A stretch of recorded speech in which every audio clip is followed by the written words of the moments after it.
நான் நம்புகிறேன், நிச்சயமாய் ஒரு நாள் உங்கள் வருத்தங்கள் யாவையும் ஆண்டவர் மறக்கும்படி பண்ணுவார். ஆமென். ஸோ அது எப்படி நடக்கும் அப்படின்னு நமக்கு தெரியாது. சில நேரங்களிலே நான் வந்து அப்படி நினைக்கல. என்னுடைய மியூசிக் வால்யூம் இதில் கொஞ்சம் குறைச்சிருக்கலாம். ஐயா தேங்க்ஸ். நான் நிறைய நேரங்களில் அப்படி நினச்சிருக்கிறேன்.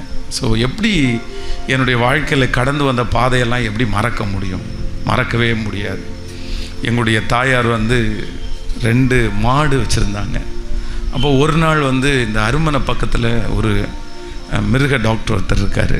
அப்போ அந்த இடத்துல வந்து அந்த மாடை வந்து ஒரு ட்ரீட்மெண்ட்டுக்காக கூட்டிகிட்டு போகும்போது எங்கள் தாயார் வந்து என்னையும் சேர்த்து அவங்க கூட்டிகிட்டு போனாங்க. சரி அப்படின்னு போனோம். அங்கே ஒரு டாக்டர் இருந்தார், வெட்டினரி டாக்டர். அப்போ அந்த டாக்டர் வந்து எங்கள் அம்மா அந்த மாடுக்கெல்லாம் ட்ரீட்மெண்ட் முடிச்சிட்டாரு. முடித்த உடனே உங்கள் பையனை மட்டும் கொண்டு வாங்க, கூட்டி இங்கே அனுப்புங்க அப்படின்னு சொன்னார். அப்போது நான் வந்து அவருக்கு முன்னாடி போனேன். அவர் ஒரு டேபிளில் உட்காந்துருந்தார், நான் நின்றுட்டு இருந்தேன். அப்போ வந்து அவருடைய டேபிளில் இருந்து அவர் ட்ராவில் இருந்து ஒரு 5 ரூபாவை எடுத்து என்னுடைய கையை திறந்து என் கையில் 5 ரூபா வச்சார். ஸோ 5 ரூபா அப்படின்னு சொல்கிறது அன்னைக்கு வந்து மிகப்பெரிய பணம், எனக்கு மிகப்பெரிய காசு. ஸோ அப்போ வந்து 20 காசு 10 காசு தான் நான் பார்த்துருக்குறேன். ஸோ எங்களுக்கு கையில் ஒரு வேளை கிடச்சிச்சு அப்படின்னு சொன்னால் 20 காசு அந்த கட்டமாக இருக்கும்ல, இல்லைன்னா அந்த 10 காசு. ஸோ 5 ரூபா அவர் கையில் வச்ச உடனே நான் ரொம்ப ஆச்சரியப்பட்டேன். என்ன 5 ரூபா கையில் வைக்கிறாரு அப்படின்னு சொல்லி அந்த 5 ரூபாவை என் கையில் வச்சுட்டு அவர் என்ன பண்ணார் அப்படின்னு சொன்னால் என் உடம்புல நிறைய இடத்துல தொட ஆரம்பித்தார். ஸோ என்னுடைய காலில் தொட ஆரம்பித்தார், அப்புறம் வந்து என் கையை தொட ஆரம்பித்தார், என் நெஞ்சை தொட ஆரம்பித்தார். ஆனால் எனக்கு என்னமோ வந்து அவருடைய தொடுதலில் வந்து ஒரு வித்தியாசமாக தெரிஞ்சிருச்சு. இல்லை, இவர் வந்து நம்மளை நல்லா தொடலை, இவர் ஏதோ நம்மளை மிஸ்யூஸ் பண்ணுறதுக்காக விரும்புகிறாரு அப்படின்னு சொன்ன உடனே அந்த 5 ரூபாவை நான் கீழே வச்சுட்டேன், டேபிளில் வச்சுட்டேன்.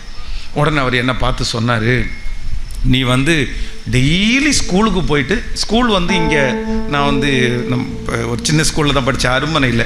அப்போ அந்த ஸ்கூல் முடிச்சுட்டு போகும்போது நீ வந்து ஒரு 2 மணி நேரம் இங்கே வந்து எனக்கு உதவி செஞ்சுட்டு அதுக்கப்புறம் வந்து நீ வந்து வீட்டுக்கு போன அப்படின்னு சொன்னால் டெய்லி உனக்கு நான் 5 ரூபா தரேன் அப்படின்னு சொன்னார். அப்போ வந்து டெய்லி 5 ரூபா அப்படின்றது வந்து அன்னைக்கு வந்து செங்கல் சொல்லிக்கு போனால் கூட 20 ரூபா 30 ரூபா தான் சம்பளம் கிடைக்கும். ஸோ சும்மா ஒரு 2 மணி நேரம் வந்ததில் 5 ரூபா கிடைக்குது அப்படின்றது பெருசாக தெரிஞ்சிருச்சு. ஆனால் வந்து என் மனசு சொல்லுது, இல்லை, அவர் என்னமோ உன்னை வந்து தப்பான விதத்தில் நடத்த பார்க்குறாரு. அந்த பணம் உனக்கு தேவையில்லை, அந்த பணம் நல்ல பணம் இல்லை, அந்த பணம் ஆசீர்வாதமாக உனக்கு இருக்காது அப்படின்னு என் கூட யாரோ ஒருத்தர் என் கூட பேசுகிறது மாதிரி எனக்கு ஃபீல் ஆகிட்டே இருக்குது. உடனே வந்து சரின்னு சொல்லிட்டு அந்த 5 ரூபா வச்சுட்டு வெளியே ஓடி வந்தேன். உடனே அவர் வந்து என்னுடைய அம்மாவை கூப்பிட்டு சொன்னார், இதை பாருங்கள், உங்கள் வீட்டில் எல்லாருமே கஷ்டப்படுறாங்க, இந்த ஒரு பையனையாவது நான் வந்து என்ன மாதிரி ஒரு டாக்டர் ஆக்கிடுறேன் அப்படின்னு சொன்ன உடனே எங்கள் அம்மாவுக்கு அவ்வளோ சந்தோஷம். உடனே எங்கள் அம்மா என்ன சொல்கிறாங்க அப்படின்னு சொன்னால், எப்பா, இந்த குடும்பத்திலேயே நீ தாண்டா ஆண்டவரை ரொம்ப தேடுற, அதனால் உனக்கு தான் ஆண்டவர் ரொம்ப கிருபையாக இருந்திருக்காரு பாரு, நீ பாஸ்டரோடு இருந்ததுக்கு ஆண்டவர் பதில் கொடுக்குறாரு பாரு, நீ பைபிளை தூக்கிட்டு சர்ச்சுக்கு போனதுக்கு ஆண்டவர் உனக்கு பதில் தராரு, நாளையிலேருந்து நீ வேலை எதுவுமே செய்யாட்டியா கூட பரவாயில்ல, நீ ஸ்ட்ரெயிட்டாக எங்கே போயிருன்னா அங்கே டாக்டர் இடத்துல போய் ஒரு 2 hours ஒர்க் பண்ணிட்டு அதுக்கப்புறம் நீ வந்துரு அப்படின்னு சொல்கிறாங்க. அப்போ எங்கள் அம்மாட்ட வந்து எப்படி இதை சொல்கிறதுனே தெரில, எதுவுமே சொல்ல முடியல. சரிம்மா அப்படின்னு சொல்லிட்டு திருப்பி கண்டினியூவாக நான் போகாத உடனே எங்கள் அம்மா வந்து பயங்கரமாக என்ன திட்டுனாங்க, நீ இந்த மாதிரி ஒன்றும் இல்லாமல் போகணுன்னு முடிவு எடுத்துட்ட. ஆனால் எங்கள் அம்மாட்ட எதுவுமே சொல்ல. ஸோ கொஞ்ச நாள் திட்டிட்டு எங்கள் அம்மா வந்து என்னை விட்டுட்டாங்க. ஆனால் இன்று இப்போ நான் நினைக்கிறேன், ஒருவேளை அந்த பணத்தினுடைய ஆசையினாலேயோ எங்கள் வாழ்க்கையில் இருக்கிற அந்த கஷ்டத்தினாலேயோ ஒருவேளை அந்த மனுஷனுக்கு பின்னாடியே நான் போயிருந்தா, அந்த மனுஷன் சொல்கிறதெல்லாம் நான் கேட்டிருந்தா, இன்றைக்கி ஊழியக்காரனா இந்த இடத்துல நின்றுக்க முடியுமா அப்படின்றது வந்து ஒரு பெரிய கேள்விக்குறி.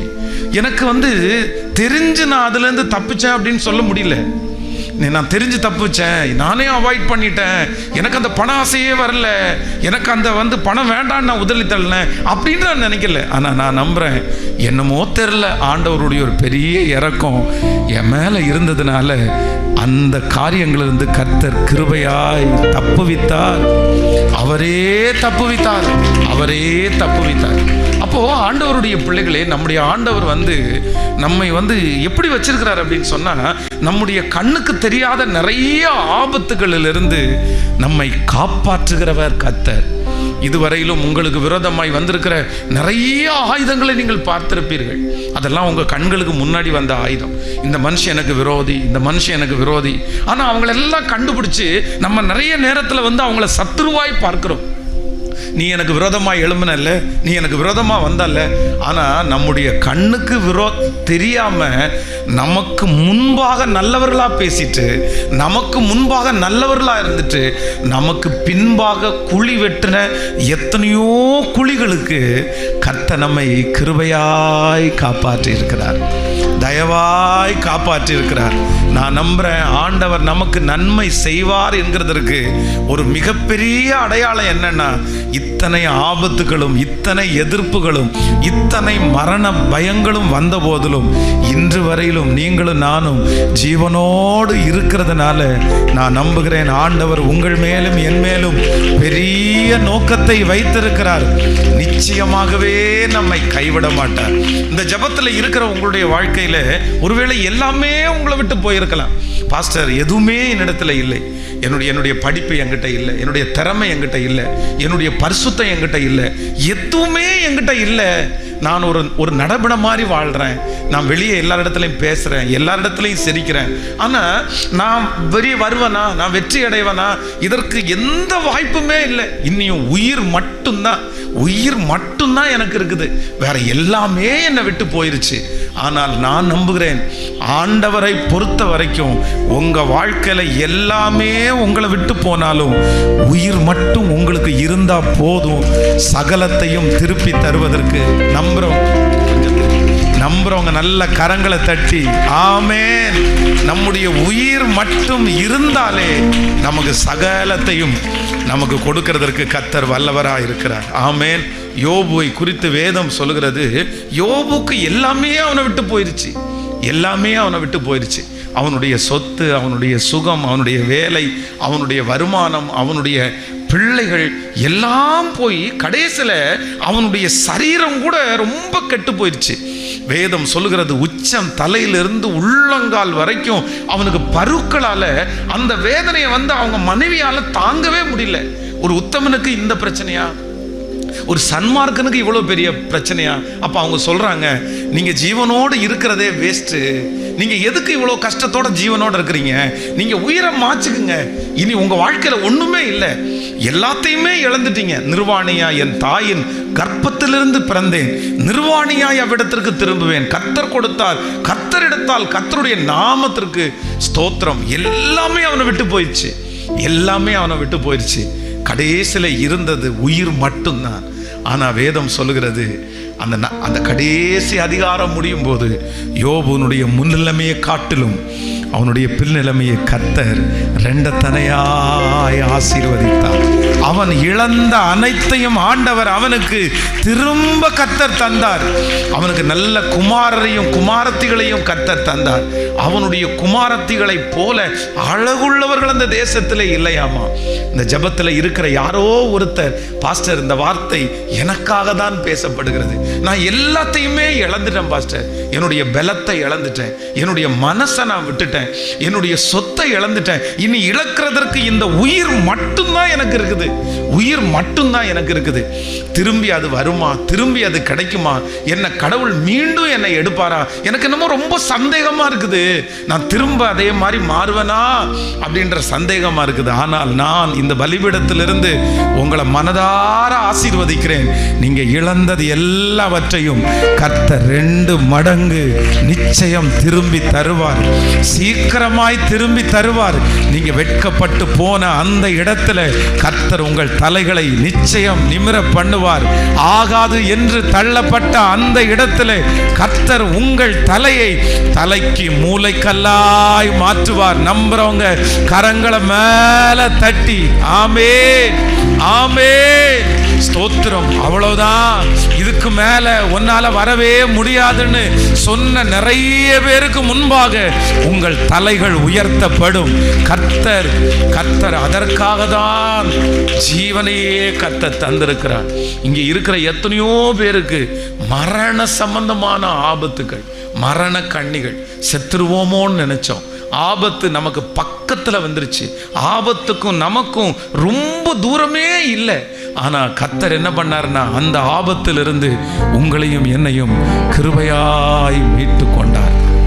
நமக்கு முன்பாக இன்னொருத்தர் மரிச்சாங்க, நம்முடைய கண்ணுக்கு முன்னாடி நாம் மரிக்க வேண்டிய இடத்துல இன்னொருத்தர் இறந்து போனாங்க. ஆனால் அங்கிருந்தெல்லாம் ஆண்டவர் உங்களையும் என்னையும் காப்பாற்றினதற்கு ஒரு பெரிய காரணம் என்னன்னா, முந்தினவைகளை நினைக்க வேண்டாம், பூர்வமானவைகளை சிந்திக்கவும் வேண்டாம், நான் உனக்கு ஒரு புதிய காரியத்தை இதுக்கு முன்னாடி நடந்ததை நினைச்சு நினைச்சு நினைச்சு கர்த்தர் சொல்லுகிறார், நீ கவலைப்படாத, கவலைப்பட வேண்டாம். அதனால ஒன்றுமே பெற்றுக்கொள்ள முடியாது. சில நேரத்தில் சத்துரு நம்முடைய வாழ்க்கையில முன்னாடி நடந்த தீமைகளை நம்முடைய கண்ணுக்கு முன்னாடி கொண்டு வந்துட்டே இருப்பான். ஆனா ஆண்டவருடைய பிள்ளைகளை பார்த்து கர்த்தர் சொல்றாரு, நீ நினைக்க கூடாது. ஆமென். முன்னாடி நடந்த சில ஆபத்துகள், சில மரணங்கள், சில வருத்தங்கள் உங்க கண்ணுக்கு முன்னாடி திரும்ப திரும்ப திரும்ப திரும்ப வருமானால் இன்றைக்கு நீங்க ஒரு முடிவு எடுக்கணும். இல்ல, இனி நான் அதை நினைக்க மாட்டேன், இனி அதை பார்க்க மாட்டேன். ஏன் அப்படின்னா, என்னுடைய ஆண்டவர் எனக்கு ஒரு புதிய காரியத்தை கர்த்தர் செய்ய போகிறார். ஹல்லேலூயா. அப்படியே கைகளை உயர்த்தி எல்லாரும், எங்கள் தகப்பனே யெகோவா, நீங்க சாதாரணமானவர் அல்ல. எங்கள் தகப்பனே யெகோவா, நீங்க சாதாரணமானவர் அல்ல. நீங்க சாதாரணமானவர் அல்ல. நீங்க சாதாரணமானவர் அல்ல. நீங்க சாதாரணமானவர் அல்ல. நீங்க சாதாரணமானவர் அல்ல. முழு பலத்தோடு கூட சேர்ந்து சொல்லுங்கள், நீங்க சாதாரணமானவர் அல்ல. நீங்க சாதாரணமானவர் அல்ல. நீங்க சாதாரணமானவர் அல்ல. நீங்க சாதாரணமானவர் அல்ல. சேர்ந்து சொல்லுங்கள், எங்கள் தகப்பனே யெகோவா, நீங்க சாதாரணமானவர் அல்ல. எங்கள் தகப்பனே யெகோவா, நீங்க சாதாரணமானவர் அல்ல. முடிஞ்சவங்க கைகளை உயர்த்தி, நீங்க சாதாரணமானவர் அல்ல. நீங்க சாதாரணமானவர் அல்ல. நீங்க சாதாரணமானவர் அல்ல. சொல்ல சொல்ல சொல்ல அந்த மகிமை, எனக்கு கண்ணுக்கு முன்னாடி இருக்கிற பிரச்சனை சாதாரணமானது தான் ஆண்டவரே. என் தேவை சாதாரணமானது தான் ஆண்டவரே. எனக்கு முன்பாக வந்திருக்கிற யுத்தம் சாதாரணமானது தான் ஆண்டவரே. நான் சந்தித்துக் கொண்டிருக்கிற இந்த கடன் பிரச்சனை இது சாதாரணமானது தான். ஆனால் நான் இன்று ஆராதிக்கிற என் தேவனாகிய கர்த்தர், நீர் சாதாரணமானவர் அல்ல. நீர் அசாதாரணமானவர். நீர் சகலவற்றையும் செய்ய வல்லவர். முடிந்தவர்கள் கைகளை உயர்த்தி சத்தமாய் சொல்லிக்கொண்டே ஹல்லேலூயா. நீங்க சாதாரணமானவர்.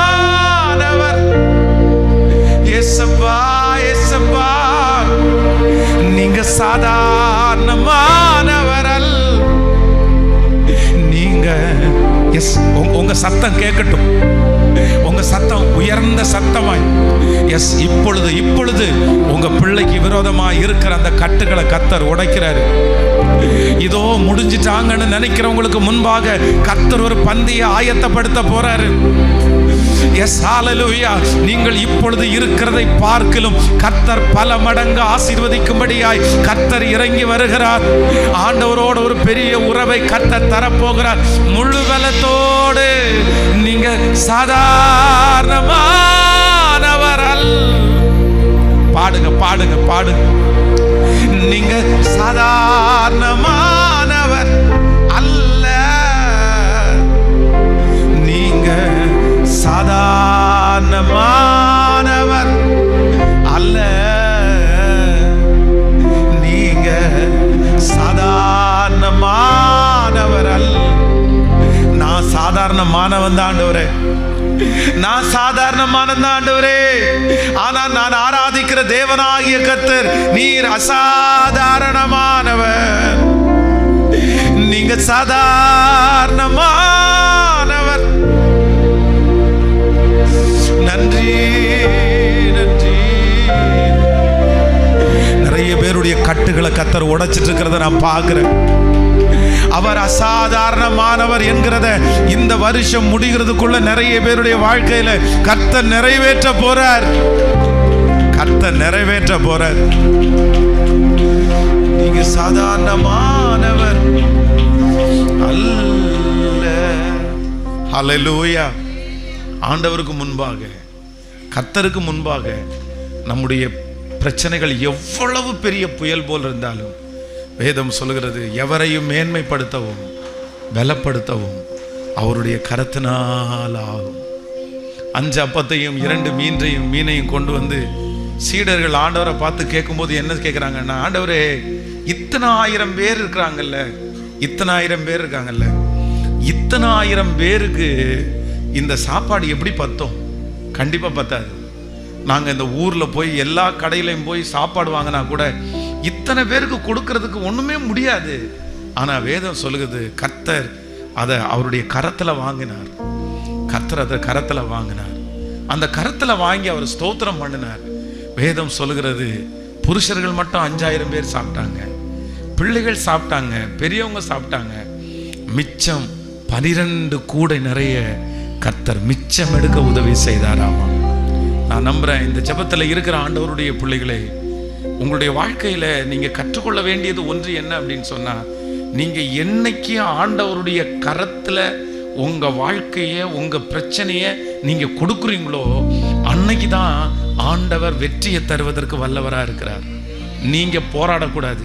எப்பவுமே சண்டையை நீங்க எடுத்துக்க கூடாது. வாக்குவாதத்தை நீங்க எடுத்துக்க கூடாது. கோபத்தை நீங்க எடுத்துக்க கூடாது. கர்த்தர் என்ன சொல்கிறாருன்னா, நீங்கள் அமர்ந்திருந்து நானே தேவன் என்று அறிந்து கொள்ளுங்கள். ஜனங்களே, இந்த யுத்தம் உங்களுடையதல்ல. இஸ்ரவேல் ஜனங்களே, இந்த யுத்தம் உங்களுடையதல்ல.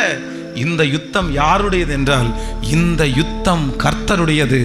நான் உங்களுக்காக யுத்தம் பண்ணுவேன், நீங்கள் சும்மா இருப்பீர்கள்.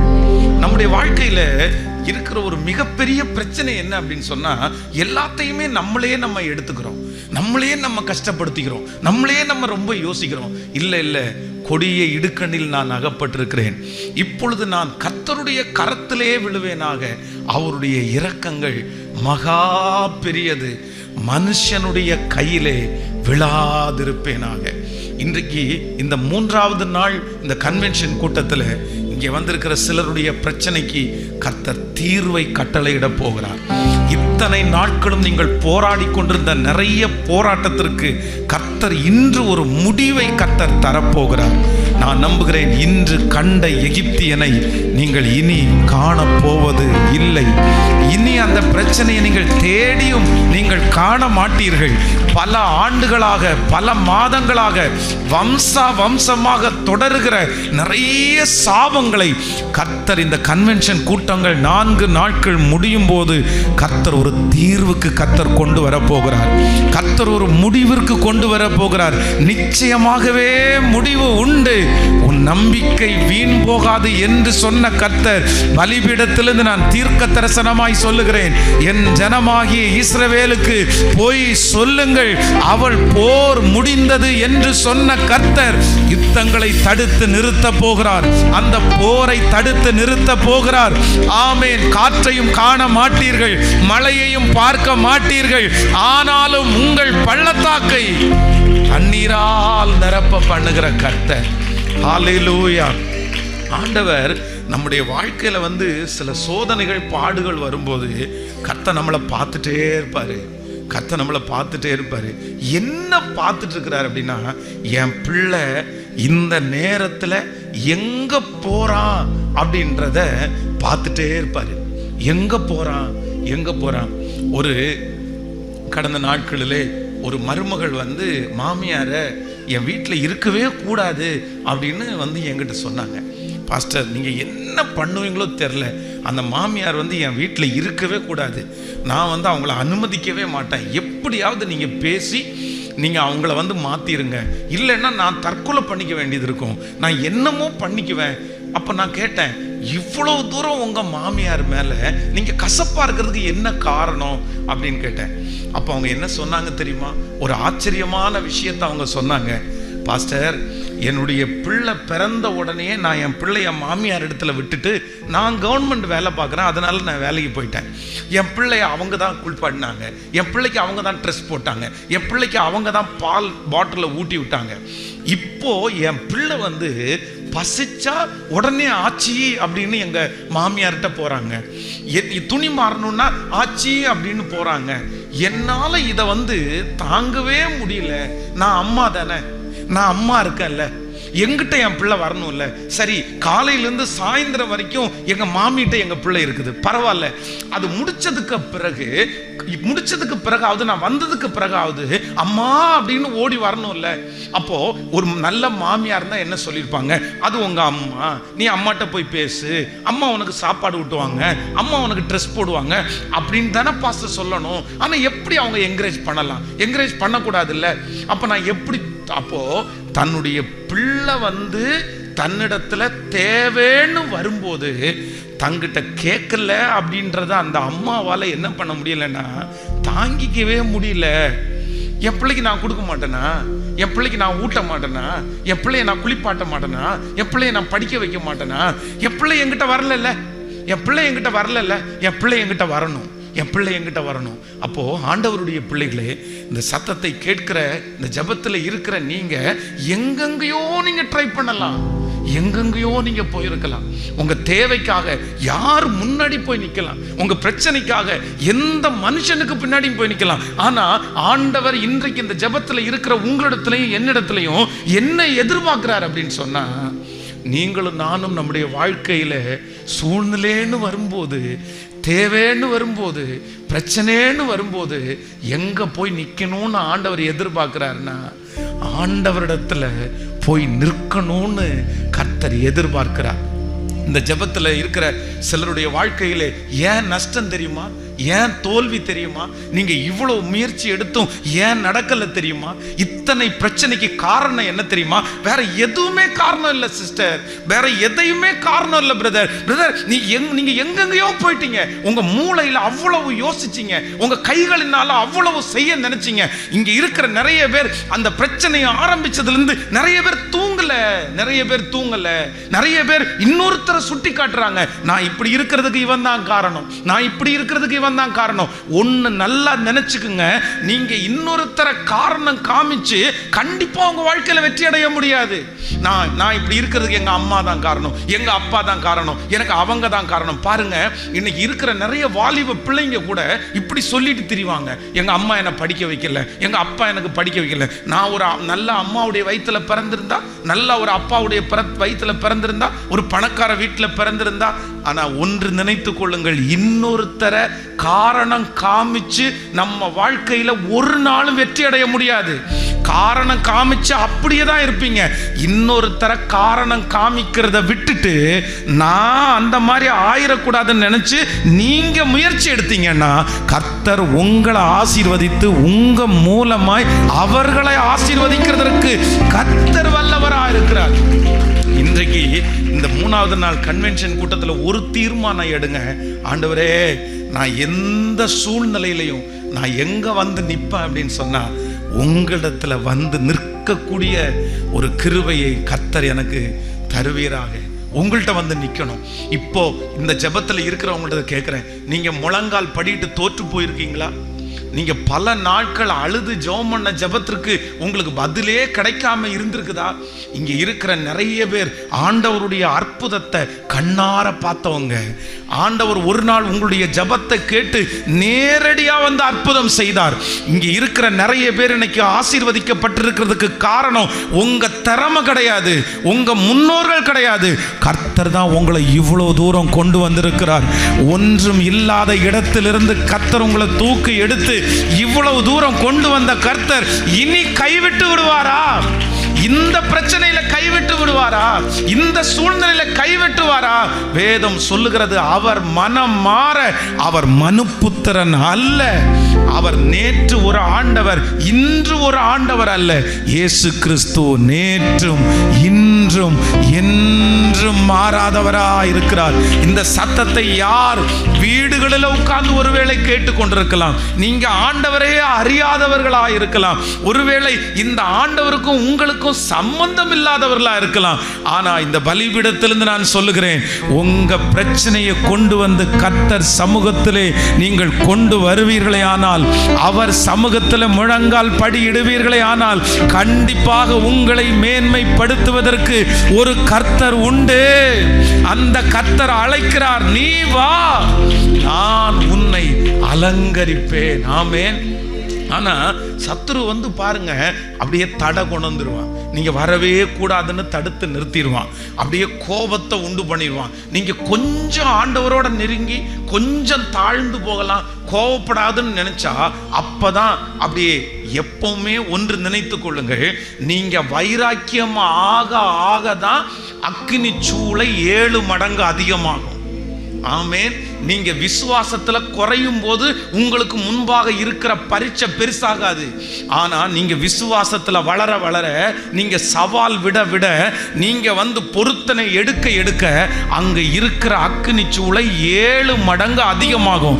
ஏன் அப்படின்னா, அக்கினி சூளை 7 மடங்கு அதிகமாயிடுச்சுன்னா, சோதனை அதிகமாயிடுச்சுன்னா, நீங்க வைராக்கியமா இருக்கிறதுனால சோதிக்கப்படுறீங்கன்னா ஒன்னு நினைச்சுக்குங்க, கர்த்தர் உங்களை சத்துருக்களுக்கு முன்பாக அக்கினி சூளையிலிருந்து கர்த்தர் உங்களை தப்புவித்து, சாத்ராக் மேஷாக் ஆபேத்நேகோவோடு இருந்த கர்த்தர் உங்களோடு கூட இருந்து விடுவிக்கிறதற்கு வல்லவராயிருக்கிறார். ஆமென். சொல்லுங்கள், ஆண்டவரே, இன்றைக்கு நான் ஒரு தீர்மானம் எடுக்கிறேன், என்னை உயர்த்துவதற்கு கர்த்தர் வல்லவராயிருக்கிறார். அவர் ஒரு பெரிய ஆசிரியர். ஆண்டவரை மாதிரி ஒரு நல்ல ஆசிரியரை வந்து நீங்க பார்க்கவே முடியாது. ஒன்று நினைத்து கொள்ளுங்கள், ஆண்டவருடைய பிள்ளைகளை. ஒரு விசை நான் வந்து திருச்சபையில் நான் வந்து ஆராதனை நடத்தி கொண்டிருக்கும் போது ஒரு 60,000 ரூபாய் பணம் என் கையில் இருந்துச்சு. 60,000 rupees, 60,000 ரூபாய் பணம். அப்போ இந்த 60,000 ரூபாய் பணத்தை வந்து பலவிதமாக நான் யோசிக்கிறேன். ஸோ இதை என்ன பண்ணலாம், என்ன ஒரு ஊழியத்தை செய்யலாம் அப்படின்னு. அப்போ வந்து நான் அப்படியே யோசிச்சிட்டே இருக்கும்போது ஒருத்தர் வந்து எனக்கு சொல்கிறாரு, பிரதர், இந்த மாதிரி அந்த ஒரு டிச்சு ஓரத்தில் ஒரு இடம் ஒன்று வருது, அது வெறும் 1.5 சென்ட் இடம் தான். அந்த இடத்துல ஒரு கடை இருக்குது. ஆனால் வந்து எப்போ அதை கவர்மெண்ட் எடுப்பாங்கன்னு தெரில. ஆனால் ரொம்ப கம்மியாக 60,000 ரூபாவுக்கு அந்த இடத்த வந்து கொடுக்குறேன்னு சொல்கிறாங்க. நீங்கள் வேணால் வாங்கிக்கிறீங்களா அப்படின்னு கேட்குறாங்க. அப்போ வந்து நான் வந்து எப்படி, எனக்கு மனசில் தடுமாற்றம். ஒருவேளை இதை வாங்கினா, ஒருவேளை உடனே கவர்மெண்ட் எடுத்துட்டா, 1 வருஷத்துலேயே எடுத்துட்டா என்னவாகும், அது நமக்கு கிடைக்காம போயிருமே. ஆனால் மனசுக்குள்ளே ஏதோ ஒரு சமாதானம், சரி இல்லை அதை வாங்கலாம் அப்படின்னு சொல்லி. உண்மையிலே ஆண்டவருடைய பிள்ளைகளை, இப்போ எங்கள் திருச்சபைக்காக ஒரு பெரிய இடம் வாங்கியிருக்கிறோம். இந்த பெரிய இடம் வாங்குவதற்கு முதல்ல போட்ட விதை என்ன விதை அப்படின்னா, அந்த விதை தான். அழகாக அதை வாங்கி ஒரு 1.5 வருஷம் எங்கள் கையில் இருந்துச்சு. அந்த 1.5 வருஷம் முடித்தோன்னே அந்த இடத்த விற்றுறோம். அந்த இடம் 60,000 ரூபாய்க்கு வாங்கின இடம் 2 லட்சம் ரூபாவுக்கு விற்கிது. 2 lakhs rupees விற்கிது. அப்படியே கொஞ்சம் கொஞ்சம் கொஞ்சம் கொஞ்சமாக கர்த்தர் வளர்த்து அப்போ நான் யோசிக்கிறேன், ஆண்டவரே இதெல்லாம் யார் நடத்தினா, இதெல்லாம் யார் சொல்லி கொடுத்தா, இதெல்லாம் யார் இப்படி நடத்தினா அப்படின்னு சொன்னா, அவருடைய பாதத்தை பிடிக்கிற கர்த்தருடைய பிள்ளைகளுக்கு என்ன செய்யணும் செய்ய வேண்டான்னு கூட கர்த்தர் உங்களை வழி நடத்துவதற்கு கர்த்தர் வல்லவராயிருக்கிறார். ஆமென் சொல்லுங்க. இன்றைக்கு இந்த சத்தத்தை கேட்கிற உங்களிடத்துல சொல்ல, நீ எங்க போனாலும் பிரதர், வாலிப தம்பி தங்கச்சி, நீ எங்க போனாலும் உன்னுடைய வாழ்க்கையில இருக்கிற பெரிய வெற்றியை நீ பார்க்கவே முடியாது. யாக்கோபு தன்னுடைய ஞானத்தினால அண்ணனுடைய ஆசீர்வாதத்தை வாங்கிட்டான். தன்னுடைய ஞானத்தினால அப்பாவுடைய ஆசீர்வாதத்தை வாங்கிட்டான். தன்னுடைய ஞானத்தினால மாமனாரிடத்திலிருந்து ஆசீர்வாதத்தை வாங்கிட்டான். ஆனா அத்தனை ஆசீர்வாதத்தை வாங்கினாலும் அவனுக்கு 1% கூட நிம்மதி இல்லை. அவன் என்ன சொல்றான்னு தெரியுமா? நீர் என்னை ஆசீர்வதித்தாலே ஒழிய நான் உம்மை. எப்பா உனக்கு என்னப்பா ஆசீர்வாத குறைவு? உனக்கு என்னப்பா கிடைக்கல? நீ இந்த இடத்தை விட்டு கிளம்பும் போது வெறும் கோலும் கையுமா கிளம்பின. ஆனா இன்னைக்கு இவ்வளவு பெரிய பரிவாரங்களுக்கு தகப்பனா நீ மாறி இருக்கிற. உனக்கு என்ன பஞ்சம்? தனக்கு விரோதமா அண்ணன் வர்றான்னு நினைச்சு அண்ணனுக்கு அத்தனை ஆசீர்வாதத்தை அனுப்புறாரு. அவருக்கு இல்லாதது எதுவுமே இல்லை. தன்னுடைய அண்ணனை பார்த்து சொல்றாரு, என்கிட்ட நிறைய இருக்கு அண்ணன், என்கிட்ட நிறைய இருக்குது. உனக்கு என்னப்பா ஆசீர்வாத குறைவு? ஆனா யாக்கோபு ஒன்றை மட்டும் மிஸ் பண்றாரு. என்னதான் என்னுடைய ஞானத்தினால நான் எவ்வளவு சம்பாதிச்சாலும் கர்த்தருடைய ஆசீர்வாதமே ஐஸ்வர்யத்தை தரும். அதனோடு வேதனையை. உங்களுடைய அழகு ஒருவேளை இருக்கலாம், உங்களுடைய படிப்பு ஒருவேளை இருக்கலாம், உங்களுடைய திறமை ஒருவேளை இருக்கலாம். இந்த ஜெபத்தில் இருக்கிற வாலிப தம்பி தங்கச்சிக்கு அப்பா கொஞ்சம் சம்பாரிச்சு வச்சிருக்கலாம், அம்மா கொஞ்சம் சம்பாரிச்சு வச்சிருக்கலாம். எனக்கு தான் இவ்வளோ அப்பா இருக்கிறாரு, நல்ல கல்யாணம் பண்ணி கொடுத்துருவாரு, எனக்கு தான் அம்மா இருக்காங்களே. இல்லை இல்லை இல்லை, ஒன்று நினச்சிக்கோங்க, உங்கள் வாழ்க்கையில் நீங்கள் யார் முன்னாடி போய் நிற்கணும்னா ஆண்டவருக்கு முன்பாக கண்டிப்பாக ஒரு நாள். எத்தனை பேர் ஆமோதிக்கிறீர்கள்? இப்போ கையை மேலே உயர்த்தி, எங்கள் தகப்பனே யெகோவா, நீங்க சாதாரணமானவர். சொல்லுங்க, முழு பலத்தோட சொல்லுங்க பகலம். எங்கள் தகப்பனே யெகோவா, நீங்க சாதாரணமானவர் அல்ல. கைய மேல உயர்த்தி சொல்லுங்க பகலம், நீங்க சாதாரணமானவர்.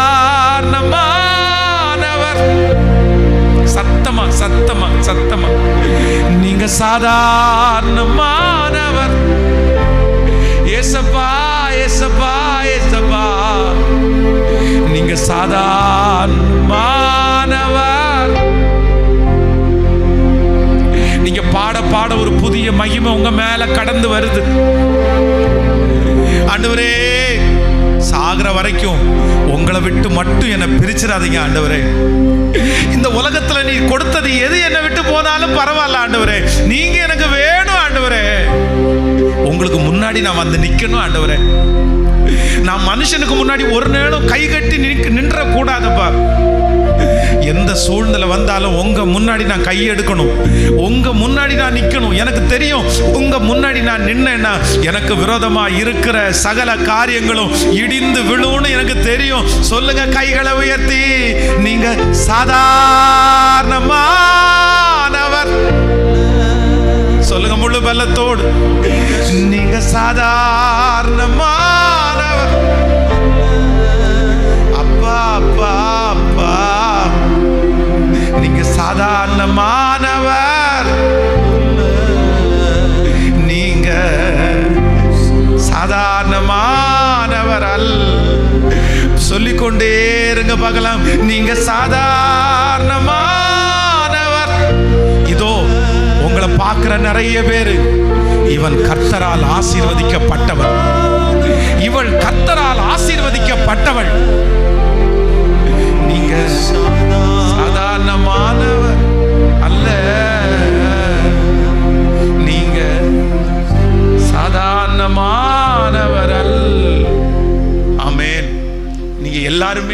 கர்த்தரிடத்துல கேளுங்க, ஆண்டவரே என்னை பார்க்கிற நிறைய பேர் என்னை பார்த்து என்ன சொல்லணும்னா, இவன் கர்த்தரால் ஆசீர்வதிக்கப்பட்டவன்.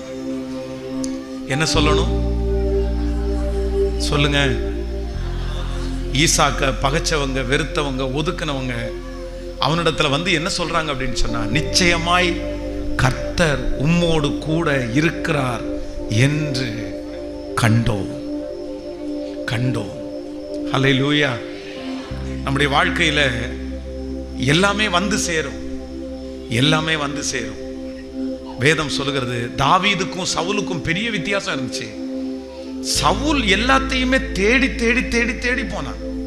எல்லாத்தையும் சவுல் தன்னுடைய ராஜ்யபாரத்திலே ஒரு பராக்கிரமசாலியிலும் பார்த்தா அவங்கள என்ன பண்ண மாட்டானாமா, அந்த பராக்கிரமசாலிகளை யாரையுமே விட மாட்டானாமா. ஒரு பராக்கிரமசாலியை பார்த்தாலும் போய் உடனே தோள் மேல கை போட்டு, எப்பா நீ மிலிட்டரியில ஜாயின் பண்ணிக்கிறியா, நீ வேணா ட்ரெஸ் வேணுமா, உனக்கு ஒரு பட்டயத்தை கொடுத்துட்டுமா, அப்படி எல்லாரையும் கூப்பிடுவானாமா. ஆனா தாவீது, வேதம் சொல்கிறது, தாவீது எந்த பராக்கிரமசாலியை தேடி போகல, தாவீதினிடத்தில் வந்து சேர்ந்தார்கள் என்று வேதம் சொல்லுது. இப்போ உங்களை பார்த்து கேட்கிறேன், நீங்க தேடி தேடி தேடி போகணுமா, உங்களை தேடி வரணுமா? அதான் பிணம் எங்கேயோ அங்கே கழுகு வந்து சேரும். ஆண்டவரோட நீங்க நடந்தீங்கன்னா, ஆண்டவரோட நீங்க இருந்தீங்கன்னா, நீங்க தேடி போக வேண்டியது இல்லை. கர்த்தர் சொல்லுகிறார், இதோ நான் திறந்த வாசலை உனக்கு முன்பாக வைத்திருக்கிறேன், தடைகளை உடைத்து போடுகிறவர் உனக்கு முன்பே கடந்து போகிறார். அவர் தடைகளை உடைத்து உங்களுக்கும் எனக்கும் தேவையானதை நான் நம்புகிறேன். நீங்கள் கரங்களை தட்டி கொண்டு இருக்கும் போதே கர்த்தர் உங்களுக்கானதை கர்த்தர் கொண்டு வந்து சேர்ப்பார். கர்த்தர் உங்களுக்கானதை கொண்டு வந்து சேர்ப்பார். எப்பவுமே 24 ஹவர்ஸும் நீங்க மனசுக்குள்ள எல்லாத்தையுமே மனுஷீகமாகவே யோசிச்சிடக்கூடாது. பக்கத்துல கையை பிடிச்சி சொல்லுங்க, மனுஷீகமாகவே யோசிச்சிடாதீங்க. சொல்லுங்க, எல்லாருமே சொல்லுங்க. நிறைய பேர் எல்லாத்தையுமே எப்படிதான் யோசிப்பாங்க சொல்லுங்களேன்? எல்லாமே மனுஷீக பிரகாரம் தான், எல்லாமே மனுஷீக பிரகாரம். யாராவது ஒருத்தர் கொஞ்சம் முறைச்சு பார்த்துட்டாங்கன்னா உடனே இவன் ஏதாவது இருக்குமோ அப்படின்னு.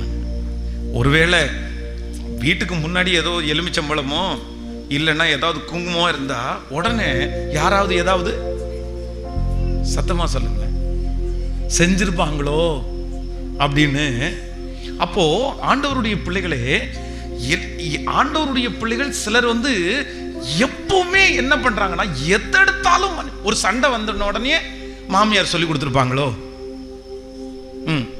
இல்லைன்னா புள்ள சொல்லி கொடுத்துருக்குமோ, உடனே எல்லாத்தையுமே மனுஷிக பிரகாரமாய் யோசிக்கிறது. ஒரு நஷ்டம் வந்த உடனே இவன் காரணமா இருப்பானோ, ஏதாவது ஒண்ணு கிடைக்காம போன உடனே பாரு அதுக்குள்ள போய் ஏத்தி விட்டான், சொல்லி விட்டான், எனக்கு அது கிடைக்கல. ஒன்று நினைத்துக் கொள்ளுங்கள், அன்றியும் அவருடைய தீர்மானத்தின்படி அழைக்கப்பட்டவர்களாகி தேவனிடத்தில் அன்பு கூறுகிறவர்களுக்கு சகலமும் சிஸ்டர், இதற்கு முன்பாக நடந்தது நன்மைக்கு, இப்ப நடந்து கொண்டிருக்கிறது நன்மைக்கு, இனி நம்முடைய வாழ்க்கையில நடக்க போகிற சகல காரியமும் அவர் மேல மட்டும் நம்ம அன்பா இருந்தோமே ஆனால் கண்டிப்பாக அதுல தீமைன்ற ஒன்று இருக்கவே இருக்காது. உங்க மனசுக்குள்ள ஒருவேளை இது தீமைக்காதான் நடந்துச்சு, நான் நம்புறேன் இங்க இருக்கிற நிறைய பேர் எப்ப ஜெபம் பண்ண ஆரம்பிச்சீங்க, எப்போ பைபிளை தூக்க ஆரம்பிச்சிங்க, எப்போ ஆண்டவரை ரொம்ப தேடி வந்தீங்க, எப்போ உங்கள் வாழ்க்கையில் தீமைன்னு ஒன்று நீங்கள் நினச்சிங்களோ அன்னைக்கு தான் ஆண்டவரை தேடுனீங்க. ஆண்டவரை தேடுறது தீமை கிடையாது, கண்டிப்பாக அது நன்மையாகவே அமைந்திருக்கிறது. ஸோ இன்றைக்கு நம்பர் 1, முதலாவதாக இந்த 3வது நாள் கன்வென்ஷனில் எனக்கு என்ன வந்தாலும் நான் என்ன பண்ணுவேன்னா, கர்த்தருக்கு முன்பாக போய் நிற்பேன்.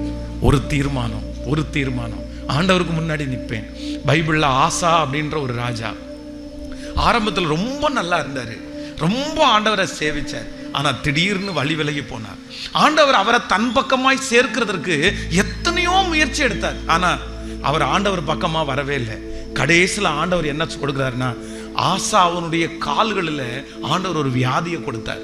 அப்போ என்ன, எதுக்கு அந்த வியாதியை கொடுத்தாருன்னா, ஆசா தன் கால்களிலே வியாதி கண்டு கர்த்தரை அல்ல பரிகாரிகளையே தேடினான். அப்போ அந்த காலில் வியாதி வந்தது எதுக்காக? எதுக்கு சொல்லுங்க, கேட்கல.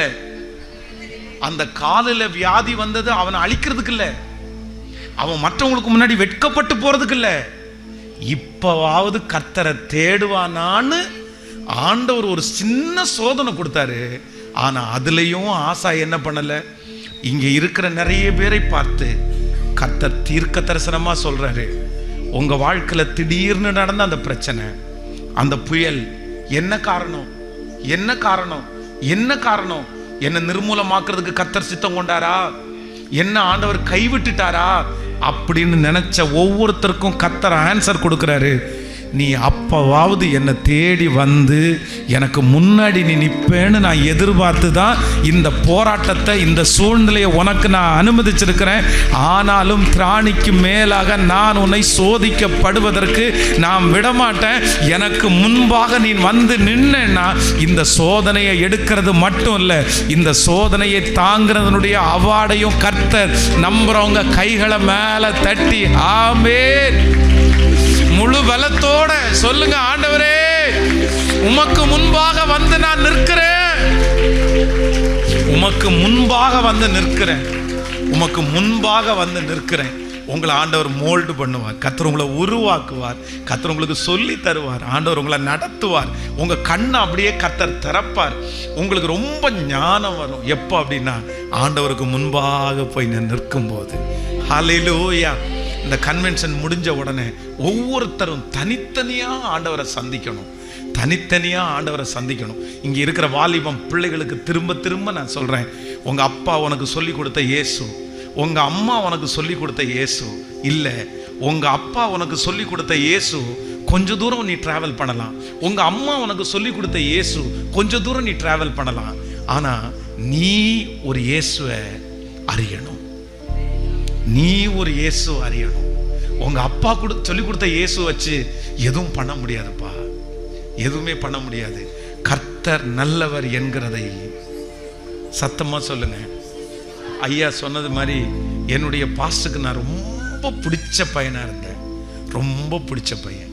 என் பாஸ்டருடைய காலை அமுத்தி விடுறது அவ்வளோ ஆசைப்படுவேன், என் பாஸ்டருடைய துணி துவச்சு போறதுல அவ்வளோ ஆசைப்படுவேன். எங்க பாஸ்டருக்கு ரொம்ப ரைட் ஹேண்டா இருக்கணும்னு நினைப்பேன். அவர் சாப்பிட்டு முடித்த உடனே அவருடைய தட்டில் ஓடி போய் சாப்பாடு போட்டு சாப்பிடுவேன். எங்கள் பாஸ்டர் இறந்துட்டாங்க, எங்கள் பாஸ்டர் மரணம் அடைகிற வரைக்கும் ஒரு நாள் கூட எங்கள் பாஸ்டரை எதிர்த்ததோ அவர் சொல்கிற வார்த்தைக்கு நோ அப்படின்னு சொன்னதோ இல்லை. எங்கள் பாஸ்டருக்கு என்னை ரொம்ப பிடிச்சதுனால தான் அவரே என்னை படிக்க வச்சு அவரே பைபிள் காலேஜில் என்னை கொண்டு போய் சேர்த்து விட்டார். நான் ஜெபம் பண்ணும்போது கூட எங்கள் பாஸ்டருடைய கடைசி நாளில் அவருக்கு எப்படியாவது ஊழியம் செய்கிறதுக்கு எனக்கு ஒரு ஹெல்ப் பண்ணுங்க ஆண்டவரேன்னு சொன்னேன். கரெக்டாக கன்னியாகுமரியில் அப்போ எனக்கு 3 நாள் மீட்டிங். எங்கள் பாஸ்டர் ரொம்ப சிக்காக இருக்கிறாரு. அந்த 3 நாள் அவருக்கு செய்ய வேண்டிய மொத்த கடமையும் செய்கிறதுக்கு ஆண்டவர் ஒரு கிருபை பாராட்டினார். ரொம்ப சந்தோஷப்பட்டேன். எங்கள் பாஸ்டர் உயிரோடு இருக்கும்போது என்னை பார்த்து சொல்லுவார், டேய் நீ சேரில் உட்கார்றா, நீ சேரில் உட்கார். நான் எப்போவுமே அவர் உட்கார்ந்தா கீழே உட்காருவேன். என்ன சொல்லுவார் அப்படின்னா, என்னை விட நீ இப்போ பெரிய ஊழியக்காரன்டா அப்படின்னு. எங்கள் பாஸ்டரே அவருடைய சர்ச்சில் நோட்டீஸ் அடித்து நான் ஊர் முழுக்க பிரசங்கம் பண்ணேன், வெளிநாட்டுக்கெல்லாம் பிரசங்கம் பண்ணேன். ஆனால் எனக்கு ரொம்ப சந்தோஷம் என்னென்னா, நான் பிறந்த சர்ச்சில், நான் வளர்ந்த சர்ச்சில் எங்கள் பாஸ்டர் என்ன ஸ்பெஷல் பிரசங்கராக கூப்பிட்டு அவர் நோட்டீஸ் அடித்து அவர் வந்து மேடையில் நின்று இப்போ ஒரு ஸ்பெஷல் பிரசங்கர் வராரு அப்படின்னு சொல்லும்போது ரொம்ப சந்தோஷமாக இருந்துச்சு, ரொம்ப சந்தோஷமாக இருந்துச்சு. ஆனால் எங்கள் பாஸ்டர் என்னை ரொம்ப நேசித்தார், நான் பாஸ்டர் நேசித்தேன். எங்கள் பாஸ்டர் ஒரு இயேசு எனக்கு கற்றுக் கொடுத்தார், எங்க பாஸ்டர் இயேசு எனக்கு கற்றுக் கொடுத்தார். நான் நினைச்சேன் அவர் கற்றுக் கொடுத்த இயேசு ரொம்ப பெரியவரா எனக்கு தெரிஞ்சார். உண்மைதான், கற்றுக் கொடுத்தேன். பைபிள் காலேஜுக்கு வந்தேன். ஆனா வேதாகம கல்லூரியில் வந்ததுக்கு பிறகுதான் எனக்கு தெரிஞ்சிருச்சு, இல்ல எங்க பாஸ்டர் கற்றுக் கொடுத்த இயேசு ஒரு இயேசு இருக்குது. ஆனா நானா கத்துக்க வேண்டிய இயேசு, நானா கத்துக்க வேண்டிய இயேசு அவர் ரொம்ப பெரியவர், அவர் ரொம்ப பிரம்மாண்டமானவர்.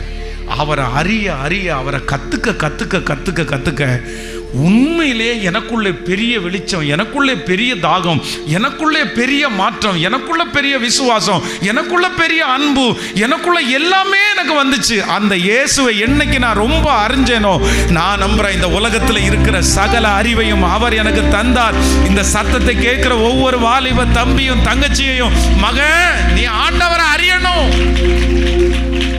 நீ ஆண்டவரை அறியணும், நீ ஆண்டவரை அறியணும். வெளி தோற்றத்துக்கு நீ ஆண்டவரை அறிய முடியாது, வெளி பார்வைக்கு நீ ஆண்டவரை அறிய முடியாது. இந்த பைபிளை தட்டி தொடச்சு வைக்கிறதுனால ஆண்டவரை அறிய முடியாது. இந்த பைபிளை திறக்கிறதுனால தான் ஆண்டவரை அறிய முடியும். இந்த பைபிள்ல கண்ணீர் வடிக்கணும். இந்த பைபிள்ல இருக்கிற வார்த்தை உன்னோட பேசணும். நீ அந்த வார்த்தையை உணரணும். இந்த வார்த்தை உன் கூட பேசும்போது ஒன்னு அறியாமலே அழுக வரணும். இந்த ஈடுபாடு உனக்குள்ள வரணும். வெறும் நீ பைபிளை உன்னுடைய போன்ல வச்சிருக்கிறதுனாலயோ, உன்னுடைய பைபிளை நீ அழகா தொடச்சு சர்ச்சுக்கு கொண்டு வர்றதுனாலயோ இயேசு அறியவே முடியாது. இயேசு அறியவே முடியாது. நீ கை தட்டுறதுனாலயோ, பாட்டு பாடுறதுனாலயோ, நீ இன்ஸ்ட்ருமெண்ட் வாசிக்கிறதுனாலயோ ஆண்டவரை அறிய முடியாது. நீ பாய் போடுறதுனால ஆண்டவரை அறிய முடியாதுப்பா. கொஞ்சம் அதெல்லாம் அது முதல் துவக்கம்னு வச்சுக்கோய.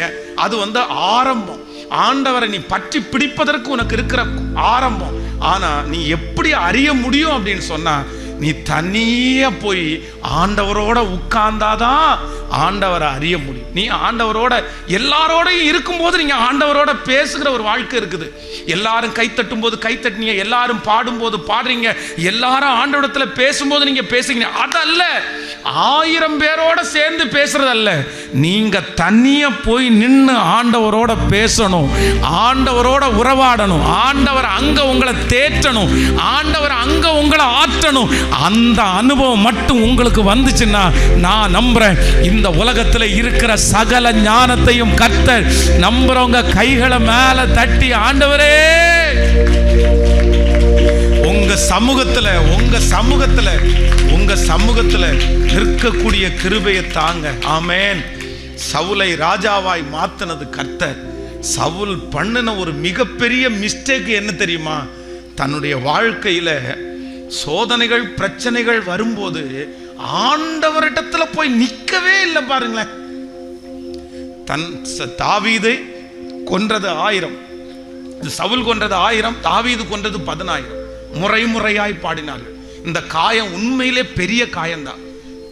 நம்ம ராஜாவா இருக்கும்போது, நம்ம அதிகாரத்தில் இருக்கும்போது, கீழே இருக்கிற ஒருத்தனை புகழ்த்தி கைத்தட்டி முன்னாடி என்கரேஜ் பண்றது என்கிறது நிறைய பேரால தாங்க முடியாது. எனக்கு தெரியும், அது ரொம்ப மன கஷ்டம். அதுவும் அங்க இருக்கிற அத்தனை ஸ்திரீகளும் கூப்பாடு போட்டுட்டு, அதுவும் இந்த பேரை சொல்லலைன்னா கூட பரவாயில்ல, தாவீது கொண்டது 10000 பாடினா கூட பரவாயில்ல. நம்ம ஆட்களை மாதிரி உசுப்பேத்துறவங்க ஒருத்தருமே கிடையாது.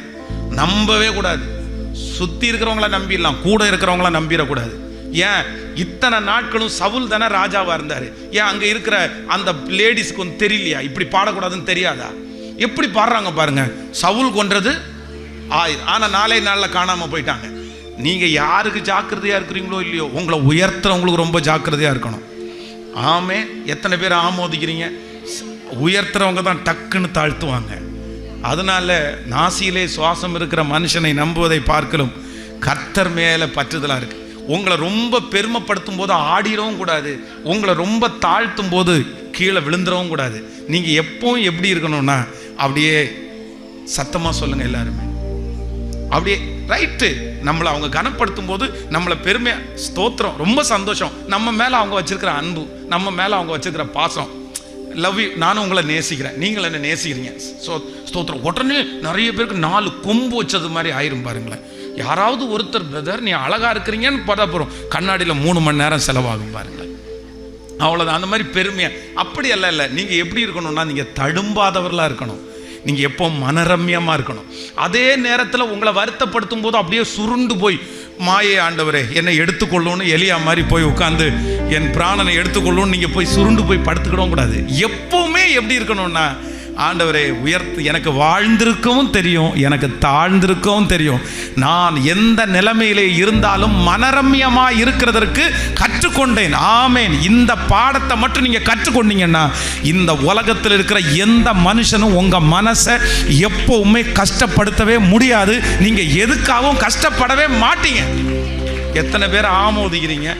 அப்படிப்பட்ட ஒரு வாழ்க்கையை ஆண்டவர் தருவார். ஆமேன். இந்த சவுல் கொன்றது 1000, தாவீது கொன்றது 10,000 முறையாக பாடின உடனே ஸ்ட்ரெயிட்டா எங்க ஓடி இருக்கணும்னா நேர கத்திடத்துல ஓடி, பதவியை கொடுத்தது நீங்க தானே ஆண்டவரே, நான் வேணான்னு ஓடி போனேன், என்ன ஓடி ஓடி வந்து அபிஷேகம் பண்ணீங்களே, இப்போ நான் இருக்கும்போது இன்னொருத்தனை கை தட்டுறது அது கூட பிரச்சனை இல்லை ஆண்டவரே, எனக்கு விசுவாசம் இப்படி குறைஞ்சிருச்சே, என் விசுவாசத்தை வர்த்திக்க பண்ணுங்க, நான் இழந்து போன பேரை திரும்ப வாங்கணும்னு இந்த சவுல் மட்டும் ஆண்டவர்கிட்ட போய் நின்றுருந்தான்னா, நிச்சயமா சொல்றேன், எப்பவுமே என் ஆண்டவர் வந்து ஒரு பதவியை கொடுத்துட்டாருன்னா அங்க அவரை தான் ஆண்டவர் மேன்மையா வைப்பார். 1000 பேர் வேணாலும் இருக்கலாம். நான் எத்தனை பேர், நான் இப்போ ஒரு சர்ச் பாஸ்டர், என்னுடைய சர்ச்சில் எத்தனை 1000 ஜனங்கள் வேண்டுமானாலும் வரலாம், டாக்டர்ஸ் வரலாம், இன்ஜினியர் வரலாம், பெரிய படிப்பாளிகளே வரலாம். ஆனால் என்ன பாஸ்டரா ஆண்டவர் அங்கீகரிச்சாருன்னா அந்த ஜனங்களுக்கு முன்னாடி கண்டிப்பாக என்ன தலையை நிமிர்த்தி தான் வைப்பாரே தவிர கண்டிப்பாக என்னை வெட்கப்படுத்த மாட்டார். அதான் சங்கீதக்காரன் சொல்லுகிறான், என்னுடைய ஆண்டவர் என் சத்துருக்களை காட்டிலும் என்னை ஞானவான் ஆக்கிறவர் கர்த்தர், என்னை படிப்பிச்சவங்களை காட்டிலும் என்னை ஞானவான் ஆக்கிறவர் என் தேவனாகிய கர்த்தர். ஆமென். ஆனா சவுல் என்ன பண்ணலைன்னா போய் நிற்கவே இல்லை. ஆனா சவுலுடைய வாழ்க்கையில எனக்கு ரொம்ப துக்ககரமான ஒரு விஷயம், நான் எங்க போனாலும் இந்த வார்த்தையை நான் சொல்லிட்டே இருக்கிறேன், நீங்க இந்த வசனங்களை எல்லாம் கண்டிப்பாக நீங்க வாசிக்கணும்னு நான் நினைக்கிறேன். நம்முடைய வேதத்தை திறந்து ஒரு சில வசனங்கள், இந்த சவுல் வந்து ஆண்டவருடைய, நீ வாசிக்கலாம் 1 சாமுவேல் 18ஆம் அதிகாரத்தினுடைய 10வது வசனத்தை வாசிக்கலாமா? 18ஆம் அதிகாரம் 10வது வசனம். அந்நாளிலே தேவனால் விடப்பட்ட பொல்லாத ஆவி சவுலின் மேல் இறங்கிருச்சு, அவன் வீட்டுக்குள்ளே தீர்க்க தரிசனம் சொல்லிக் கொண்டிருந்தான். அப்பொழுது தாவீது தினந்தோறும் செய்கிறபடியே தன் கையினால் சுரமண்டலத்தை வாசித்துக் கொண்டிருந்தான். சவுலின் கையிலே ஈட்டி இருந்தது. நல்லா கவனிங்க, எல்லாரும் என்ன கவனிங்க. நம்பர் 1, முதலாவதாக இங்க என்ன நடக்குது அப்படின்னா, தீர்க்க தரிசனம் சொல்லுகிற இடம், தீர்க்க தரிசனம் சொல்லுகிற இடத்துல தாவீதனுடைய கையில சுரமண்டலம் இருக்குது, ஆண்டவரை ஆராதிக்கிற கீத வார்த்தையும் இருக்குது. ஆனா சவுலுடைய கையில என்ன இருக்குதாமா? கேட்கல. நம்ம சொல்ற பொறுத்த அளவுல சர்ச்சுக்குள்ள அவன் கையில என்ன இருக்குது? ஆண்டவரோட 3.5 வருஷம் அவ்வளவு ஊழியத்தை செஞ்சு, அவ்வளவு அற்புதத்தை பார்த்து, அவ்வளவு பிரசங்கத்தை காதால கேட்டு, பேதுருவால எதை மட்டும் விட முடியல சொல்லுங்களேன்? கத்திய மட்டும் விட முடியல, இடுப்புல சொருகிட்டே இருந்தாரு. அந்த டைம் வரும்போது கத்தியை எடுத்து ஒரு வெட்டு வெட்டுறான். உடனே ஆண்டவர் என்ன சொல்றாரு தெரியுமா? ஏண்டா 3.5 வருஷம் என் கூட இருந்து திருந்தவே இல்லையா? உன் பட்டயத்தை உரையிலே போடு, பட்டயத்தை எடுக்கிற யாவரும். பிரதர் சிஸ்டர், தீமையை தீமையினால வெல்லுன்னு ஆண்டவர் சொல்லல, தீமையை தீமையினால வெல்லுன்னு சொல்லல, தீமையை தீமையினால வெல்லுன்னு சொல்லல. தீமையை எதனால வெல்லன்னு தெரியுமா? நிறைய பேருக்கு கோபம் அப்படியே ரொம்ப வரும். கொன்றுலாமா? கொன்னுட்டு ஜெயிலுக்கு போயிடலாமா? அடிச்சுட்டு போயிடலாமா? இவ்வளவு கஷ்டப்படுத்துறாங்களே. ஆனா ஒன்று நினைத்துக் கொள்ளுங்கள், பட்டயோன்ற ஒன்றை நீங்க கையில எடுத்தீங்க, யாருக்காக ஆண்டவர் பேசுறான்னு தெரியல, தீமைன்ற ஒன்றை கையில எடுத்தீங்க, பழிக்கு பழி வாங்கணும்ன்றது ஒன்றை கையில எடுத்தீங்க, நீங்க ஃபெயிலியர் ஆக ஆரம்பிச்சிங்கன்னு அர்த்தம். நீங்க ஃபெயிலியர். அவங்க செய்யலாம் பிரதர், அவங்க செய்யலாம் சிஸ்டர், அவங்க பண்ணலாம், அவங்க செய்யலாம். ஆனா நீங்க கையில என்ன பண்ண முடியாது? நீங்க பட்டயத்தை எடுக்க முடியாது. அவங்க போலீஸ் ஸ்டேஷன் போலாம், அவங்க கோர்ட்டுக்கு போலாம், அவங்க மனுஷங்கிட்ட போலாம், அவங்க அரசியல்வாதிகிட்ட போலாம், தப்புல. அவன் உலகத்தான், அவன் உலகத்தில் இருக்கிறவங்க. ஆனா ஒரு ஆண்டவருடைய பிள்ளை எப்பவுமே இன்னொருத்தரை ஜெயிக்கிறதற்கு தீமைன்ற ஒன்ன கையில எடுத்தீங்கன்னா நீங்க கண்டிப்பாக தீமையினால தான் அழிய முடியும். உங்களுக்கு வெற்றியை தராது, நீங்க வெற்றி அடைய முடியாது.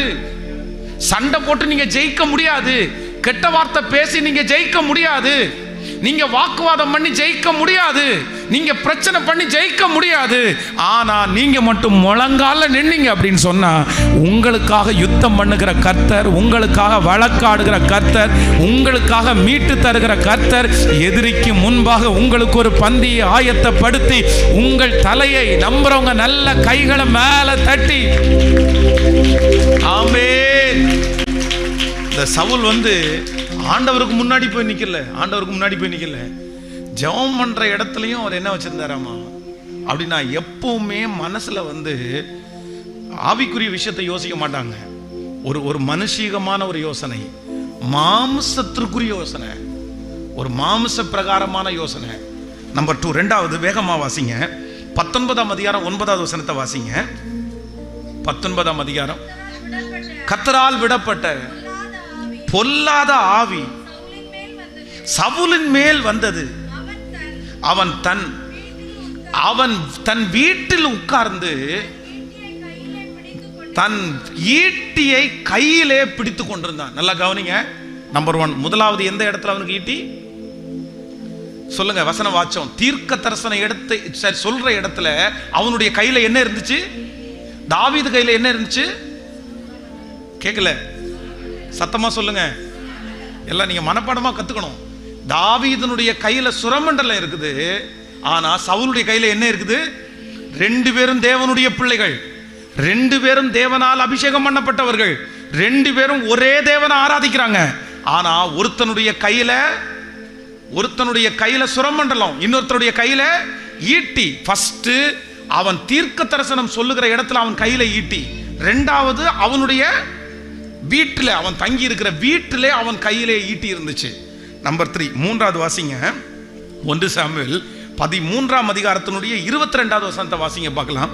13ஆம் அதிகாரம் 22வது வசனம். 1 சாமுவேல் 13ஆம் அதிகாரம் 22வது வசனம்.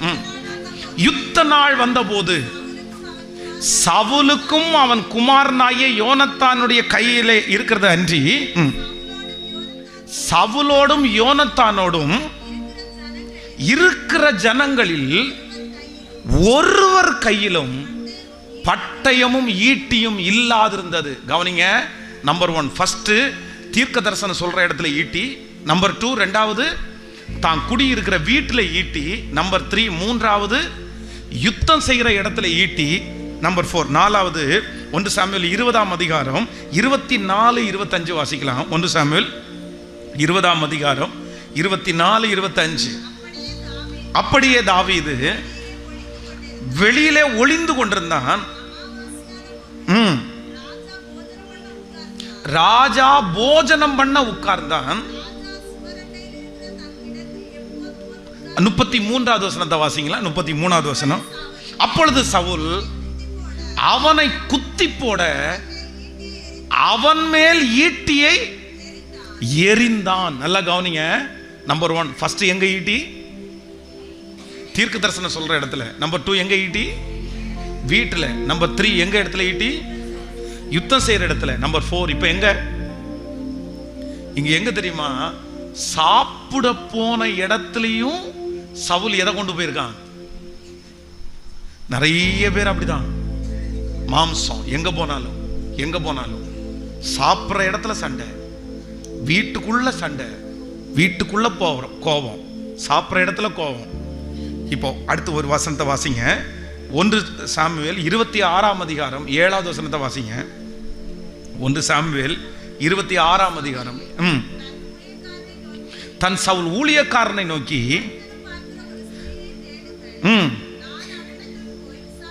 1 சாமுவேல் 26ஆம் அதிகாரம் 7வது வசனம். 26ஆம் அதிகாரம் 7வது வசனம். அப்படியே தாவீதும் அபிஷாயும்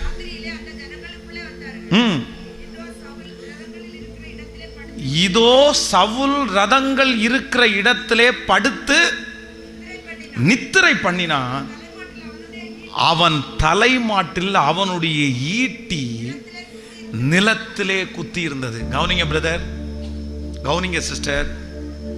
ஆண்டவரால் தெரிந்து கொள்ளப்பட்ட, அபிஷேகம் பண்ணின, தேவனால் அற்புதத்தை பார்த்த, பென்யமீன் கோத்திரத்திலேயே இருந்த கோத்திரத்திலே ரொம்ப லோவான கோத்திரத்திலிருந்து தெரிந்து கொண்டு ராஜாவான இந்த மனுஷன் கர்த்தரை நம்புறதை கொஞ்சம் கொஞ்சமா விட்டுட்டு, வேதம் சொல்லுது, தீர்க்க தரிசனம் செல்ற இடத்துல இருந்து அந்த ஈட்டிய கையில எடுத்தவன் வீட்லையும் சாப்பாட்டு மேஜையிலையும் யுத்த களத்திலையும் இப்ப கடைசியில எங்க வரைக்கும் கொண்டு போனான் அப்படின்னு சொன்னா, தான் தூங்கி நித்திரை பண்ணுகிற இடத்துல தன்னுடைய பாதுகாப்புக்காக ஈட்டியை அவன் மண்ணில குத்தி அங்க படுத்து நித்திரை செய்தானம்மா. நீங்க இன்னொரு வசனத்தை வாசிச்சீங்கன்னா ரொம்ப வருத்தப்படுவீங்க. கடைசியா அவனுடைய ஈட்டி எங்க பிரயோஜனப்படுது பாருங்க. 2 சாமுவேல் 1ஆம் அதிகாரம் 6வது வசனம். 2 சாமுவேல் 1வது 6. அந்த வாலிபன், நான் தற்செயலாய் கில்போவா மலைக்கு சவுல் தன்னுடைய ஈட்டியின் மேல் சாய்ந்து கொண்டிருந்தார். கவனிங்க, கவனிங்க. இந்த மாம்ச பிரகாரமான இந்த ஈட்டிய எடுத்து அதிலேயே டிராவல் பண்ணிட்டே இருந்த இந்த சவுல் கடைசி அவனுடைய வாழ்க்கையில பிரச்சனை தாங்க முடியாம ஈட்டிய ஒரு இடத்துல நட்டு அதன் மேல் விழுந்து, வேதம் சொல்லுகிறது, தற்கொலை செய்து மாண்டு போகிற அளவிற்கு அவன் சூழ்நிலை தள்ளப்பட்டது. காரணம் என்ன அப்படின்னு சொன்னா, மாம்ச சிந்தை, தேவனுக்கு விரோதமான பகை. நீங்க மாம்சத்துல எந்த முயற்சி எடுத்தாலும் கண்டிப்பாக ஜெயிக்கவே முடியாது. அதற்கு மாறாக நான் யாரு முன்னாடி நிக்கணும் அப்படின்னு சொன்னா, என் கர்த்தருக்கு முன்பாகவே. கைகளை அப்படி மேல உயர்த்தி சொல்லுங்க பாக்க. ஓ ஹalleluya.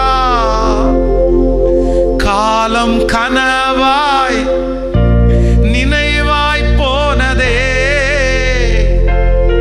நாட்களும் நிழலாய் நிஜமாய் போனதே. காலம் கனவாய் நினைவாய் போனதே,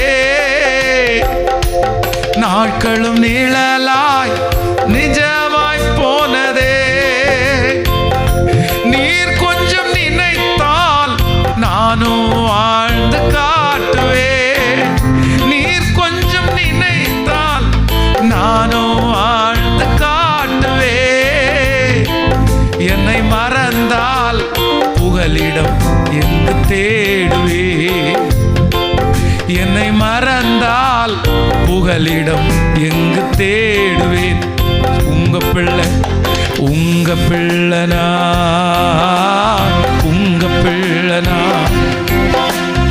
உங்க பிள்ளனா, உங்க பிள்ளை. சத்தமா எல்லாரும், உங்க பிள்ளனா, உங்க பிள்ளனா.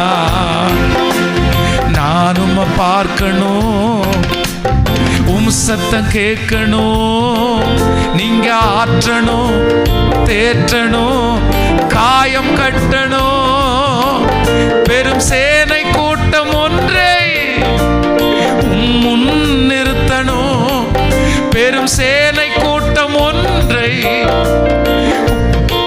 நிறுத்தணும். நம்புங்கப்பா என்ன ஆராதிப்பே உம்மை. எல்லாரும் சேர்ந்து நம்புங்கப்பா என்ன ஆராதிப்பே உம்மை. கைகளை மேல தட்டி சொல்லுங்க பார்க்கலாம். உங்க பிள்ளனா, உங்க பிள்ளனா. சத்தமா உங்க பிள்ளை. எல்லாரும் உங்க பிள்ளாண்டவரே, உங்க பிள்ளாண்டவரே, உங்க பிள்ளாண்டவரே, உங்க பிள்ளை. என்ன உயர்த்துறதனுடைய முழு பொறுப்பையும் நீங்க எடுங்க ஆண்டவரே. என்ன ஆசீர்வதிக்கிறதனுடைய முழு பொறுப்பையும் நீங்க எடுங்க ஆண்டவரே. என்ன கைவிட்டுறாதீங்க ஆண்டவரே. என்னுடைய ஞானம் அல்ல, என்னுடைய திறமை அல்ல, என்ன ஆசீர்வதிக்கிற முழு பொறுப்பையும் நீங்க எடுங்க ஆண்டவரே. என்னுடைய வாழ்க்கை முழுவதும் உங்க கையில நான் தர்றேன் ஆண்டவரே. சொல்லுங்க, உங்க பிள்ளை, உங்க பிள்ளை, உங்க பிள்ளைனா எஸ். பாட பாட அந்த மகிமை உங்க தலை மேல. நானும் பார்க்கணும், சத்தம் கேட்கணும், நீங்க ஆற்றணும், தேற்றணும், காயம் கட்டணும். பெரும் சேனை கூட்டம் ஒன்றே,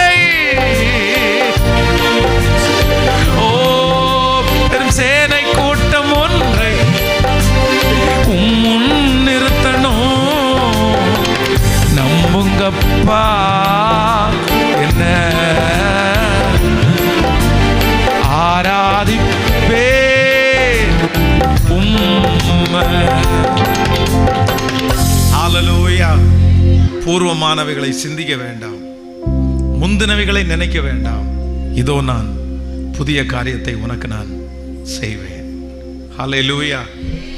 இன்னைக்கு நடக்கிற எதையும் வைத்து நம்முடைய வாழ்க்கை அமைய போவது இல்லை. இன்றைக்கு நடக்கிறதை வைத்து நம்முடைய எதிர்காலம் நியமிக்கப்படுவதில்லை.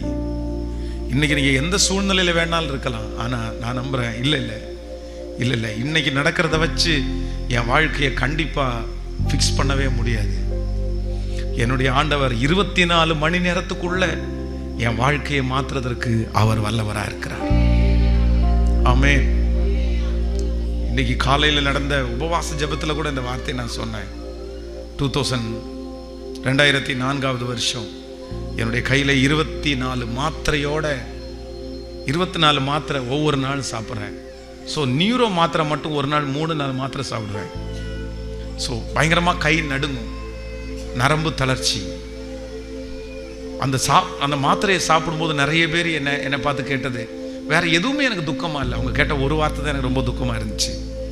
இந்த வயசுலேயே நீ இத்தனை மாத்திரை சாப்பிட்டா, இந்த வயசுல நீ இத்தனை மாத்திரை சாப்பிட்டா, அந்த வார்த்தையை என்னால் மறக்கவே முடியல. என்னை பார்த்து நானும் கேட்குற கேள்வி அதான். இந்த வயசுலயே அன்னைக்கு எனக்கு ஒரு 22 வயசு இருக்கணும் வைங்களேன். அந்த 22 இயர்ஸ்ல அத்தனை மாத்திரையை சாப்பிடும்போது எனக்கு மாத்திரையை கொடுத்த டாக்டர் கூட, உனக்கு இத்தனை வயசுல இதுன்னு சொன்னா கிட்னி ஃபெயிலியர், என்ன வேணாலும் வரலாம்ப்பா, என்ன வேணாலும் வரலாம். அன்னைக்கு நான் யோசிச்ச யோசனை, உண்மையிலே இன்னைக்கு இருக்கிற நிலைமையில நான் இன்னைக்கு வாழ்வேனா? ஆனால் இன்னைக்கு உங்க முன்பாக சொல்கிறேன், அந்த நரம்பு தளர்ச்சி எனக்கு இல்லை, அந்த பலவீனம் எனக்கு இல்லை, எனக்கு ஒரு அவயவங்களோட கட்டு போகவே இல்லை. இன்றைக்கு என்ன சாட்சியாய் கர்த்தர் நிறுத்தியிருப்பாரே. ஆனால் இந்த ஜெபத்தில் இருக்கிற ஆண்டவருடைய பிள்ளையை, உங்க பிள்ளையை குறித்து ஒரு பெரிய வருத்தம் உங்களுக்கு இருக்கலாம். இன்னைக்கே என் பிள்ளை இப்படி இருந்தா நாளைக்கு என் பிள்ளையினுடைய எதிர்காலம் என்ன, நாளைக்கு என் குடும்பத்தினுடைய எதிர்காலம் என்ன? இந்த ஜெபத்தில் இந்த சத்தத்தை கேட்கிற யாராவது ஒருத்தர் நினைச்சிட்டு இருக்கலாம், நான் இன்னைக்கு இப்படி இருக்கிறேனே. ஆனா கர்த்தர் சொல்றாரு, நீ இப்ப நடக்கிறத நினைச்சு உன் எதிர்காலத்தை யார் கணிக்க முடியும்? இன்னைக்கு நடக்கிறத நினைச்சு யாருமே உங்க எதிர்காலத்தை கணிக்க முடியாது. யாருக்கு தெரியும்? கர்த்தர் உங்க கூட இருந்தா இன்னும் 5 வருஷத்துக்குள்ள 10 வருஷத்துக்குள்ள கர்த்தருடைய வருகை தாமதிக்கும்னா நீங்க உங்க பிள்ளைகள் இந்த நிலைமை அல்ல. கர்த்தர் அநேகர் எட்ட முடியாத அளவிற்கு ஒரு உயரத்தை நம்புறவங்க கைகளை மேல தட்டி ஆமேன் என்று, முழு பலத்தோட ஆமேன் என்று. இன்னைக்கு நடக்கிறத வச்சு யாரும் உங்களை கண்காணிக்க முடியாது. இன்றைக்கு நடக்கிறத வச்சு யாரும் உங்களை கணிக்க முடியாது. கர்த்தர் சொல்லுகிறார், உன் நினைவுகள் என் நினைவுகள் அல்ல, உன் வழிகள் என் வழிகளும் அல்ல. நம்மை குறித்து பெரிய நினைவுடையவர் கர்த்தர். அதைத்தான் கர்த்தர் சொல்றாரு. முன்னாடி நடந்ததை நினைக்காத, முன்னாடி நடக்குது. எனக்கு வாழ்க்கையில் இவ்வளோ நடந்துச்சு இல்லை, அதை நினைக்க வேண்டாம். கர்த்தர் சொல்றாரு, பூர்வமானதை சிந்திக்க வேண்டாம். நான் உனக்கு ஒரு புதிய காரியத்தை உங்க குடும்பத்தில் ஒரு புதிய காரியம் நடக்க போகிறது. உங்க வீட்டில் ஒரு புதிய காரியம் நடக்க போகிறது. நீங்க சந்தோஷப்படுறது மாதிரி ஒரு புதிய காரியத்தை கர்த்தர் செய்ய போறாரு. உங்க வீட்டில் ஒரு சந்தோஷ சத்தம் சீக்கிரமாய் கேட்க போகிறது. ஆடல் பாடல் சத்தம் கேட்க போகிறது. மகிழ்ச்சியின் சத்தம் கேட்க போகிறது. அந்த சஞ்சலத்தையும் தவிப்பையும் வியாதியினுடைய கூக்குரலையும் கர்த்தர் கரங்களை தட்டி கொண்டிருக்கும் போதே ஆண்டவர் எடுத்து போட போறார். ஆமென், ஆமென், ஆமென், ஆமென். சொல்லுங்க, எனக்கு தான் கர்த்தர், எனக்காக தான் கர்த்தர் செய்ய போறாரு. ஆமென், ஹல்லேலூயா. என்னுடைய நிலைமை, என்னுடைய வாழ்க்கையை 24 மணி நேரத்தில் தலைகளாய் மாற்றுகிறவர். ஆமென். வேதம் சொல்லுறதுக்கு முருதகாய் என்கிற தேவனுடைய மனுஷன், முருதகாய் என்கிற தேவனுடைய மனுஷன், அவன் தன்னுடைய துஷ்ட ஆமான் தனக்கு விரோதமாய் ஒரு பெரிய தூக்கு மரத்தையே எடுத்தார். அவன் அந்த வாசலை கிராஸ் பண்ணும்போது ஆமானை பார்த்து என்ன சொல்லப்படுற, சிரிக்கிறியா? ஒருவேளை அந்த மருதகாய் சிரிச்சிட்டு இருந்திருப்பான்னு வைங்களேன், இந்த ஆமான் பார்த்து சொல்லி, சிரிச்சியா? இன்னைக்கு தான் உனக்கு கேட்கல, என்ன சொல்லியிருப்பான்? ஏன் அப்படி சொல்லுவான்னு நினைக்கிறீங்க? இன்னைக்கு தான் உனக்கு கடைசின்னு சொல்றதுக்கு காரணம் இருக்குது. டேய், கொஞ்சம் அந்த ஜன்னலை திறந்து எட்டிப்பாரு, அவன் ஒரு பெரிய தூக்கு மரம் தான் உனக்கு தான்டா அது. அவ்வளோதான், நான் டிசைட் பண்ணிட்டேன். ஏன்னா ராஜா கூட உட்காந்து ஒன்னா உட்காந்து அவங்க சாப்பிட்றாங்க, ஒன்னா உட்காந்து தண்ணி அடிச்சிட்டு இருக்கிறான். ராஜாவுக்கு ரொம்ப நெருக்கம், ராஜாவுக்கு ரொம்ப பிரியம். ராஜா எல்லாத்தையுமே ஷேர் பண்ண ஆரம்பிச்சிட்டாரு. போகும்போதே சொல்லிட்டு போறான், இன்னைக்கு தான் நீ கடைசி சிரிக்கிற சிரிப்பு. நாளைக்கு காலையில் இந்த இடத்துல நீ இருக்க மாட்ட, இன்னொருத்தர் அப்பாயின்மெண்ட் பண்ணுவேன், அவன் என்ன விழுந்து வணங்குவான். இன்னைக்கு தான். ஆனா வேதம் சொல்லுகிறது, ஆமான் உள்ள போயிட்டு வரும்போது அவனுடைய மூஞ்சி போகும்போது சிரிச்சுட்டு தான் போயிடுச்சு, ஆனா வரும்போது சிரிச்சது மாதிரி வரல. எப்பா, தீமை எனக்கு இல்லடா, நீ எனக்கு தான் இன்னைக்கு கடைசி நாள் நினைச்ச, ஆனா கர்த்தர் அதை உனக்கு தான் கடைசி நாளா கர்த்தர் மாத்தி இருக்கிறார். நீ சந்தோஷப்படுறதுக்கு இதுதான் கடைசி நாள். ஆமென் சொல்லுங்க. ஒரே இரவுல 1 மணி நேரத்துக்குள்ள காரியத்தை மாறுதலாய் முடிய பண்ணுகிற அந்த கர்த்தரை தான் நீங்களும் நானும் ஆராதிக்கிறீங்க. நான் சொல்றேன், இந்த நாளை பல மாதங்களாய் நடக்கிறத நினைச்சு இந்த மாதிரியே வாழ்க்கை ஆயிருமோ, நான் இப்படியே இருந்துருவேனோன்னு நீங்க எப்படி நினைக்க முடியும்? எப்படி நினைக்க முடியும்? இந்த ஜெபத்தில் யாரோ ஒருத்தர் பிள்ளையை குறித்து பெரிய கவலையோட பாஸ்டர், இன்னும் அவன் போக வேண்டியது எவ்வளோ தூரம் இருக்கு பாஸ்டர், அவனுக்கு வயசு சின்ன வயசு, அவளுக்கு வயசு சின்ன வயசு. ஆனால் நான் வாழ்றதற்கு நான் வாழ்க்கையை முடிக்கிறேன், ஆனால் அவள் இன்னும் வாழ ஆரம்பிக்கவே இல்லை. என் பிள்ளை வாழ்க்கை ஆரம்பிக்கிறதுக்கு முன்னாடியே இவ்வளோ பெரிய பிரச்சனையா, துவங்குறதுக்கு முன்னாடியே எவ்வளோ பெரிய போராட்டமா? கர்த்தர் யாரோ ஒருத்தரிடத்தை தீர்க்க தரிசனமா சொல்லிட்டே இருக்க. நான் உள்ளுக்குள்ள வெதும்பிட்டு இருக்கிறேன் பாஸ்டர், உடஞ்சிட்டு இருக்கிறேன். என் பிள்ளைக்கு ஆண்டவர், எனக்கு கவலையா இருக்குது. இன்னும் எத்தனையோ என் பிள்ளை பார்க்கணுமே, எத்தனையோ பார்க்கணுமே. அவன் எப்படி சமாளிக்க போறான்? எப்படி? ஏதோ ஒரு வாலிப தம்பி தங்கச்சி, நீ கூட உன் மனசுக்குள்ள நிறைய கற்பனையோட ரொம்ப வருத்தத்தோட கூட இந்த ஜெபத்தில் சத்தத்தை கேட்டுட்டு இருக்கலாம். பாஸ்டர், நீங்க வேற யாருக்காகவும் பேசல, எனக்காக தான் நீங்க பேசுறீங்க. எனக்கு ஏன் பாஸ்டர் இந்த வயசுல எனக்கு இந்த நோய்? எனக்கு ஏன் பாஸ்டர் இந்த வயசுல எனக்கு இப்படி படி? எனக்கு இன்னைக்கு எவ்வளோ காலங்கள் இருக்குது, ஆனா எனக்கு இப்பவே இந்த விரக்தி எதனால வந்துச்சு? இப்பவே இப்படி இருந்தா நான் எப்படி எப்படி எப்படி? ஆனா ஆண்டவர் யாரோ ஒரு இடத்துல சொல்றாரு, இல்ல நான் திசை திருப்புகிற கர்த்தர், நான் மாற்றுகிற கர்த்தர். தெற்கத்தி வெள்ளங்களை திருப்புவது போல உன் சிறையிருப்ப நான் திருப்புவேன். 24 மணி நேரத்துக்குள்ள நான் உனக்கு அற்புதம் செய்வேன். உன் எதிர்காலம் என்னுடைய கரத்துல இருக்கிறது. என் காலங்கள் கர்த்தருடைய கரத்திலே இருக்கிறது. என் பிள்ளையினுடைய காலங்கள் கர்த்தருடைய கரத்திலே இருக்கிறது. பிரதர், சிஸ்டர், உங்க பிள்ளையினுடைய காலம் இதோ கர்த்தருடைய கரத்துல இருக்குது. அவனை கர்த்தர் உன்னதமான இடத்துல வைக்க போறாரு. அந்த பிள்ளைய உன்னதமான இடத்துல வைக்க போறாரு. நீங்க பார்த்த எந்த துன்பத்தையும் துக்கத்தையும் பார்க்க போறதில்லை. ஆனா நீங்க பார்த்த சந்தோஷத்துக்கு பல மடங்கு சந்தோஷத்தை கர்த்தர் அவர்கள் தலையின் மேல் கைகளை தட்ட தட்ட தட்ட அந்த மகிமை இப்ப அந்த பிரசன்னம் ஒவ்வொருவரையும் நல்ல கரங்களை தட்டி ஆமென் என்று ஆமோதித்து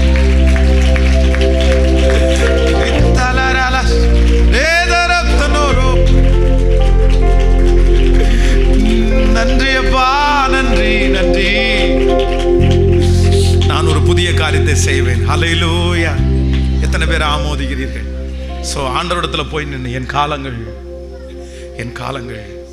என் காலங்கள் உம்முடைய கரத்திலேயே இருக்கிறது.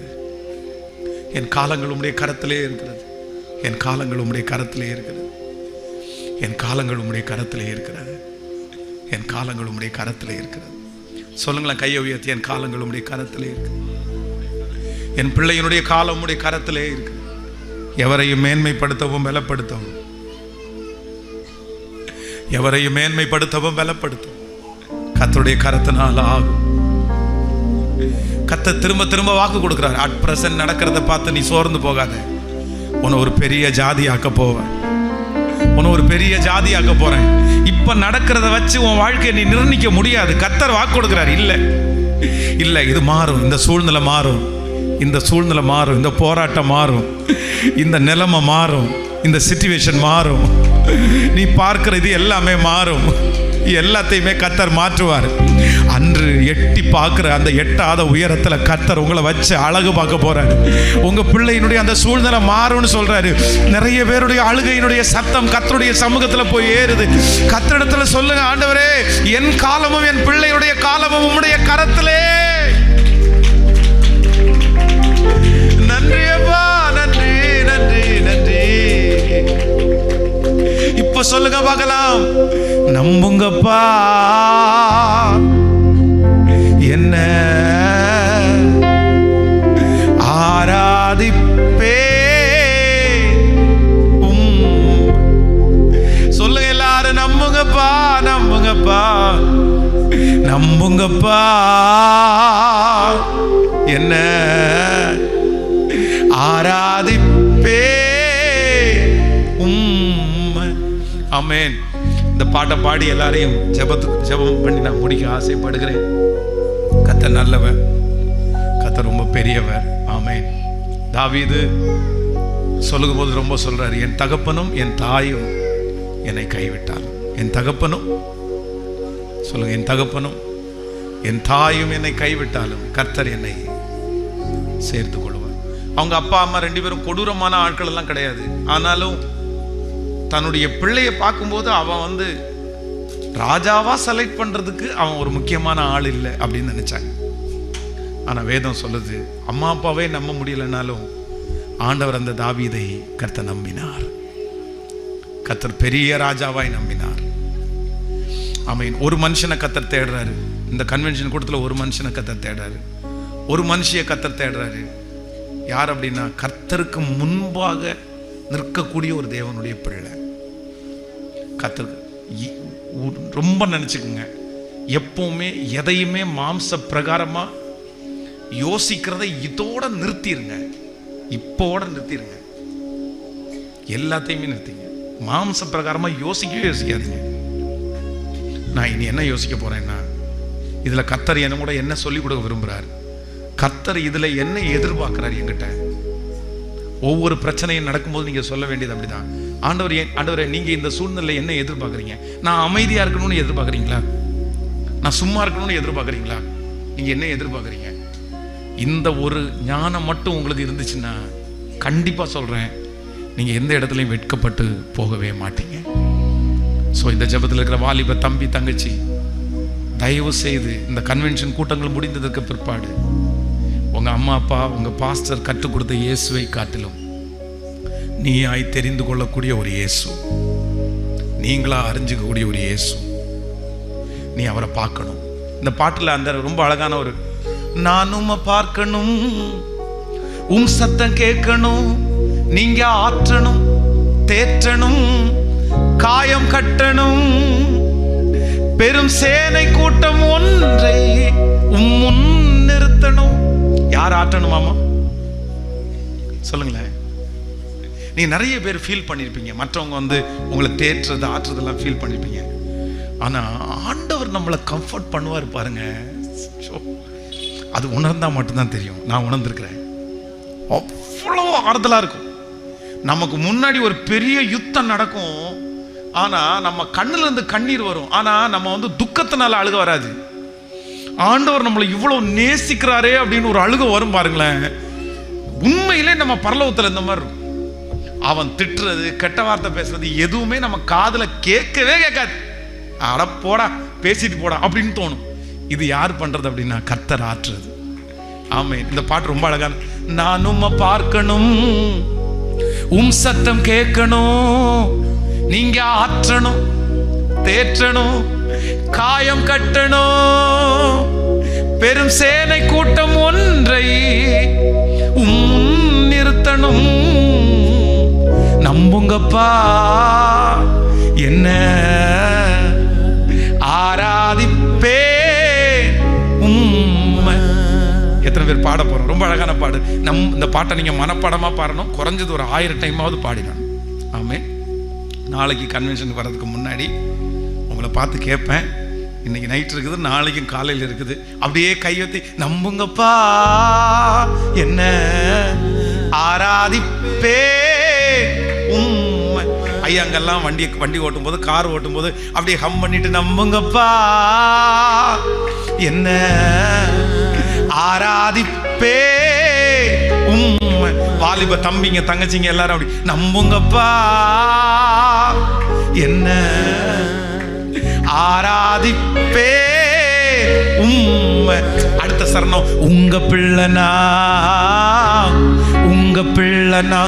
எத்தனை பேருக்கு ஆசையா இருக்கு அவருடைய பிள்ளைன்னு சொல்றதுக்கு? ஆமேன் சொல்லுங்க பார்க்கலாம். உங்க பிள்ளைனா, உங்க பிள்ளை. அடுத்து ரொம்ப சூப்பர் சரணம். நானும் பார்க்கணும், உம் சத்தம் கேட்கணும், நீங்க ஆற்றணும், தேற்றணும், காயம் கட்டணும், பெரும் சேனை கூட்டம் ஒன்றை நிறுத்தணும். இந்த உலகத்துல வாழ்ந்தா பெருசா ஒரு காரியத்தை சாதிச்சு தாண்டவரே நாம் மடியணும். ஆமேன்னு சொல்லுங்கள். அடுத்த ஜெனரேஷனுக்கு நீங்க தான் இருக்கிறீங்க. நான் சொல்றேன், உலகமெல்லாம் பின்மாற்றத்தில் போனாலும் பாகாலுக்கு முன்பாக முழங்கால் படிடாத 7000 பேரை கர்த்தர் தனியா வச்சிருக்கிறாரு. இந்த பட்டணத்துல, இந்த பகுதியில அந்த 7000 பேருடைய லிஸ்ட்ல கண்டிப்பா கர்த்தர் உங்களை வச்சிருக்கிறாரு. நீங்க கர்த்தருக்காக நிக்கணும், நீங்க கர்த்தருக்காக சாதிக்கணும், நீங்க கர்த்தருக்காக ஓடணும். நீங்க ஒரு கூட்டத்தை கர்த்தருக்காக எழும்பி நிக்க பண்ணணும். நீங்க வைராக்கியமா நிக்கணும். உங்களை பார்க்கிற நிறைய பேர் சொல்லணும், இது கர்த்தரால் ஆசீர்வதிக்கப்பட்ட பிள்ளை. ஆமேன் சொல்லுங்க பார்க்கலாம். எல்லாரும் அப்படியே எழுப்பி நிற்கலாமா? எல்லாரும் எழுப்பி நின்று இந்த பாடலை சேர்ந்து பாடி ஆமே நன்றி ஓ ஹல்லேலூயா நம்புங்க ஆண்டவரே. எல்லாருடைய கரங்களையும் தட்டி ஆமே. நல்ல சத்தமா கைகளை தட்டி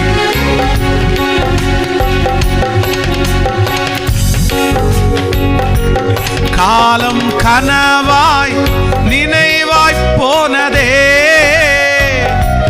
நாட்களும் நிழலாய் நிஜமாய் போனதே. காலம் கனவாய் நினைவாய் போனதே, நாட்களும் நிழலாய் நிஜமாய் போனதே.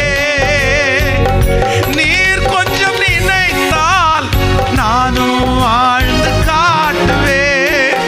நீர் கொஞ்சம் நினைத்தால் நானும் வாழ்ந்து காட்டுவேன். என்னை மறந்தால் புகலிடம் எங்கு தேடுவேன்.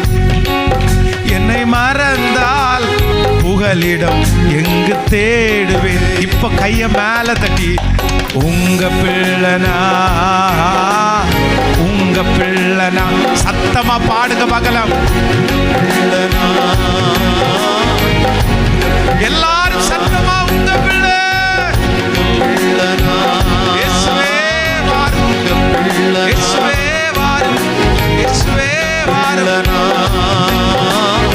உங்க பிள்ளை நானும் பார்க்கணும், நானும் பார்க்கணும், உம் சத்தம் கேட்கணும், நீங்க ஆற்றணும், தேற்றணும், காயம் கட்டணும். நானும் பார்க்கணும், உம் சத்தம் கேட்கணும், நீங்க ஆற்றணும், தேற்றணும், காயம் கட்டணும், பெரும் சேனை கூட்டம் ஒன்றை உம்முன் நிறுத்தணும். பெரும் சேனை கூட்டம் ஒன்றை உம்முன் நிறுத்தணும். நம்புங்கப்பா என்ன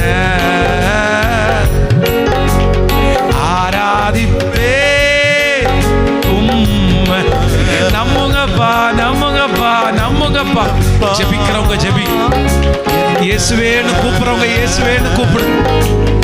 என்ன தூக்கி எடுங்க ஆண்டவரேன்னு சொல்றோம். சத்தமா உங்க முன்னாடி நான் நிக்கிறேன் ஆண்டவரே. முந்தினவைகளை நினைக்க வேண்டாம், பூர்வமானவைகளை சிந்திக்க வேண்டாம். இதோ நான் உனக்கு ஒரு புதிய காரியத்தை செய்வேன். அது வனாந்திரத்திலே வழி, அவாந்திர வழியிலே நான் ஆறுகளை உண்டு பண்ணுவேன். இல்ல உன்னை நான் தூக்கி எடுப்பேன். நீ எவ்வளவு தூரத்துல போனாலும் அங்க நான் தேடி வருவேன். நீ நினைக்கிற முடிஞ்சிட்டேன், இதுக்கு மேல என்ன யாரும் தூக்க முடியாதுன்னு நீ நினைக்கிற. ஆனா கர்த்தராகிய ஆண்டவர் சொல்கிறார், இல்ல, நான் கைவிடப்படுகிற மனுஷன் இல்லை.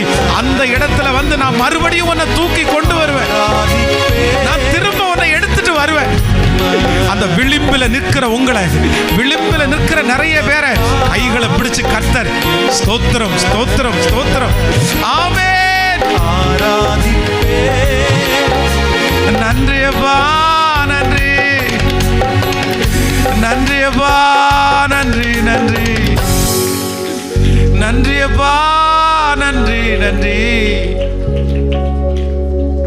நன்றி ஆண்டவரே. உம்முடைய பிள்ளைகள் எல்லாரையும் ஆசீர்வதிக்கிறேன். இந்த சத்தத்தை கேட்டுக்கொண்டிருக்கிற பிள்ளைகளை ஆசீர்வதிக்கிறேன். ஆன்லைன்ல சத்தத்தை கேட்டுக்கொண்டிருக்கிற பிள்ளைகளை ஆசீர்வதிக்கிறேன்.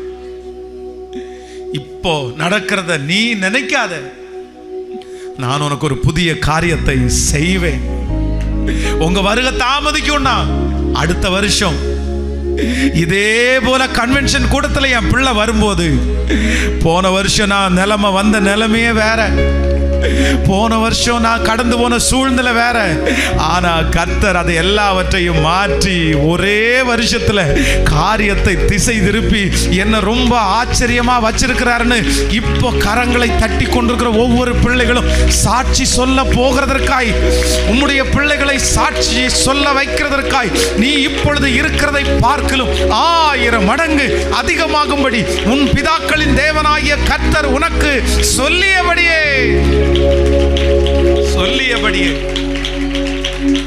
நன்றி அப்பா, நன்றி அப்பா. எப்ப விழுவாங்கன்னு பார்க்கிறவங்களுக்கு முன்னாடி எங்க பிள்ளைகளுக்கு ஒரு பந்தி ஆயத்தப்படுத்தட்டும் ஆண்டவரே, ஒரு பந்தி ஆயத்தப்படட்டும் ஆண்டவரே. ஈசாக்க பகைச்சவங்க, வெறுத்தவங்க, ஒதுக்குனவங்க கர்த்தர் உன் கூட இருக்கிறார் என்கிறதை கண்டோம் என்று சொன்னது போல எங்க பிள்ளைகளுடைய வீட்டில் ஒரு நல்ல நிகழ்ச்சி நடக்கணும், சந்தோஷ நிகழ்ச்சி நடக்கணும். அன்னைக்கு சுற்றி இருக்கிறவங்க அத்தனை பேரும் வந்து கர்த்தர் உன் கூட இருக்கிறார்னு அவங்கள பகைச்ச அம்மா அப்பா, அவங்கள பகைச்ச சொந்தங்களே அதை பார்க்க போகிறதற்காக நன்றி அப்பா. இங்க இந்த சத்தத்தை கேட்கிற நிறைய வாலிப தம்பிங்களை நீர் ஊழியத்துக்கு பயன்படுத்த போகிறதற்காக நன்றி.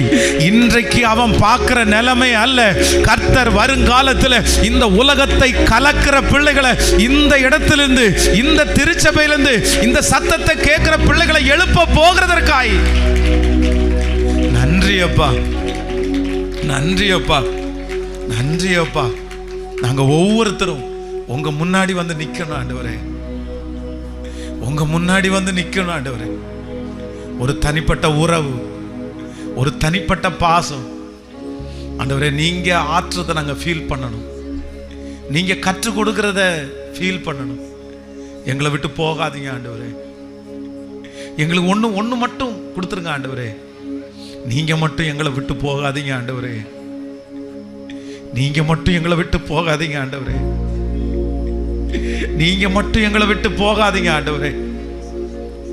கையை உயர்த்தி சொல்லிட்டே இருங்க. நான் ஜெபம் பண்ணும்போது நீங்க சொல்லிட்டே இருங்க, நீங்க மட்டும் எங்களை விட்டு போயிடாது.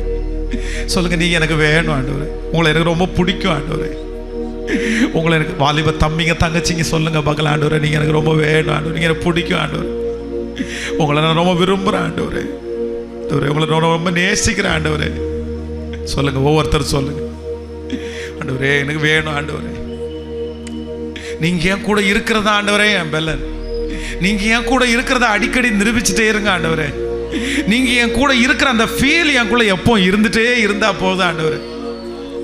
எனக்கு தெரியும் பதவி, உயர்வு, பெருமை இதெல்லாம் வேஸ்ட் ஆண்டவரே, அதெல்லாம் ஒன்றும் இல்லை ஆண்டவரே, அதெல்லாம் ஒன்றும் இல்லை ஆண்டவரே. ஆனால் நீங்க இருக்கிற அந்த உணர்வு மட்டும் எனக்குள்ள எப்பொழுதுமே இருக்கட்டும்பா.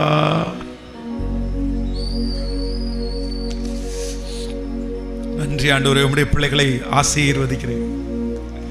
இந்த கடைசி நாள் கன்வென்ஷன்ல கர்த்தர் மகிமை கூடவே இருக்கட்டும். உங்க மகிமையினால் நிரப்புவீராகப்பா. இயேசுவின் மூலம் ஜெபம் எடுக்கிறோம் நல்ல பிதாவே, ஆமென். ஹல்லேலூயா. கைகளை உயர்த்தி ஒரு ஹல்லேலூயா சொல்லலாம். ஸோ இந்த பாட்டை நீங்க எல்லாரும் கத்துக்கிறீங்கன்னு நினைக்கிறேன். நம்புங்கப்பா என்ன ஆராதிப்பே உம்மை. கேட்கலையே, நீங்க ரொம்ப அழகா பாடுறீங்க, நீங்க சீக்கிரம் கத்துவீங்க. நம்புங்கப்பா என்ன ஆராதிப்பே எங்க அம்மா 5 ரூபா கையில கொடுத்துட்டு மார்த்தாண்டத்தில் போய் மீன் வாங்கிட்டு வா அப்படின்னு அனுப்புனாங்கன்னா 10 டைம் திரும்ப திரும்பி கேட்பாங்க, வாங்கிட்டு வருவியா, வாங்கிட்டு வருவியா. ஒரு நாள் தெரியாம நம்ம ஊர்ல இந்த திரச்சி மீன் இருக்குல்ல, எனக்கு ரொம்ப பெருசா இருக்கிறது பார்த்த உடனே எங்க அம்மா ரொம்ப சந்தோஷப்படுவாங்கன்னு நினைச்சிட்டு அந்த மீனை வாங்கிட்டேன். இருக்கிறதுலே ரொம்ப கம்மியான விலை என்ன மீன் தான், திரச்சி மீன். தெரியல உங்களுக்கு, இந்த ரொம்ப வால் மாதிரி இருக்கும்ல. நம்ம இந்த ஊரில் இருக்கிறவங்க யாரும் அதிகமாக சாப்பிட மாட்டீங்க, கரெக்டு தானே? உண்மை தானே? இப்போ ஒரு வேளை சாப்பிட்றீங்களே தெரில. நான் சின்ன வயசில் இருக்கும்போது யாருமே திரச்சி மீன் சாப்பிட மாட்டாங்க. எதுவுமே மீன் இல்லை அப்படின்னா அந்த மீனை வந்து வாங்கிட்டு பார்த்து ரொம்ப வாங்கிட்டு, நான் நிறைய கிடைக்குதுன்னு சொல்லிட்டு அதை வெட்டினா பாருங்க, ஒரு மூட்டை நிறைய இருந்துச்சு பாரு, 5 ரூபா வாங்கிட்டு எங்கள் அம்மா இன்னைக்கு கண்டிப்பாக சந்தோஷப்பட போகிறாங்கன்னு வந்து கொடுத்தா தூக்கி அப்படியே விசிலடிச்சிட்டாங்க. பொல்லாதவனே, உன் கையில் 5 ரூபா கொடுத்து இப்படி நஷ்டப்படுத்திட்டு வந்திருக்கியே, உன் கையில் ஒரு பணமும் கொடுக்காது. அதெல்லாம் அவங்க என்ன 5 ரூபாவுக்கு கூட நம்பலை. ஆனால் ஆண்டவர் என்னை நம்ப ஆரம்பித்ததுக்கு பிற்பாடு சார் எத்தனை ஆயிரங்களுக்கு நம்புகிறார், எத்தனை லட்சங்களுக்கு நம்புகிறார், எத்தனை ஜனங்களுக்கு ஆண்டவர் நம்புகிறார். கர்த்தர் மட்டும் உங்களை நம்பிட்டாருன்னு வைங்களேன், உங்கள் வம்சத்திலேயே நீங்கள் தான் பெரிய ஆள், உங்கள் குடும்பத்திலேயே நீங்கள் தான் பெரிய ஆள். உங்கள் சுற்றி இருக்கிற அத்தனை பேருக்கு முன்பாகவும் கர்த்தர் உங்கள் தலையை உயர பண்ணுவார். ஆமேன். படிச்சிட்டிங்களா இந்த பாட்டு? ஆமேன். நம்புங்கப்பா ஆராதிப்பே. அடுத்து, உங்க பிள்ளைனா உங்க பிள்ளை, நான் உம்மை பார்க்கணும், சத்தம் கேட்கணும், நீங்க ஆற்றணும், தேற்றணும், காயம் கட்டணும். இதை செஞ்சிட்டதுக்கு அப்புறம் வேற என்ன வேணும்? அவரே ஆற்றி, அவரே தேற்றி, அவரே காயம் கட்டதுக்கு அப்புறம் எவன் வேணும் நமக்கு? என்ன ஆமேனே சொல்ல மாட்டேங்கிறீங்க? அது ஒரு பரலோகம், அது ஒரு பரலோகம். எவன் காரி துப்புனா கூட நமக்கு ஒன்றும் பெரிய விஷயமா தெரியாது. அட போடா, என் கூட யார் இருக்கானா? ஜீவனின் அதிபதியாக கர்த்தர் என்ன தேற்றது இருக்கும் போது நீ பெரிய எம்மாத்திரம், நமக்கே ஒரு பெரிய கெத்து வரும். ஆமே. நான் உம்மை பார்க்கணும், சத்தம் கேட்கணும், நீங்க ஆற்றணும், தேற்றணும், காயம் கட்டணும். இந்த உலகத்துல சாகிறதுக்கு முன்னாடி ஒரு சேனை கூட்டம் ஒன்றை முன் நிறுத்தணும். போறதுக்கு முன்னாடி யாரையாவது 10 பேரையாவது கர்த்தருக்குள்ள பிடிச்சு கொடுத்துட்டு தான் போகணும். என் வாழ்க்கையாவது 10 பேருக்கு சாட்சியா மாறணும். ஆமேன் சொல்லுங்க பார்க்கலாம்.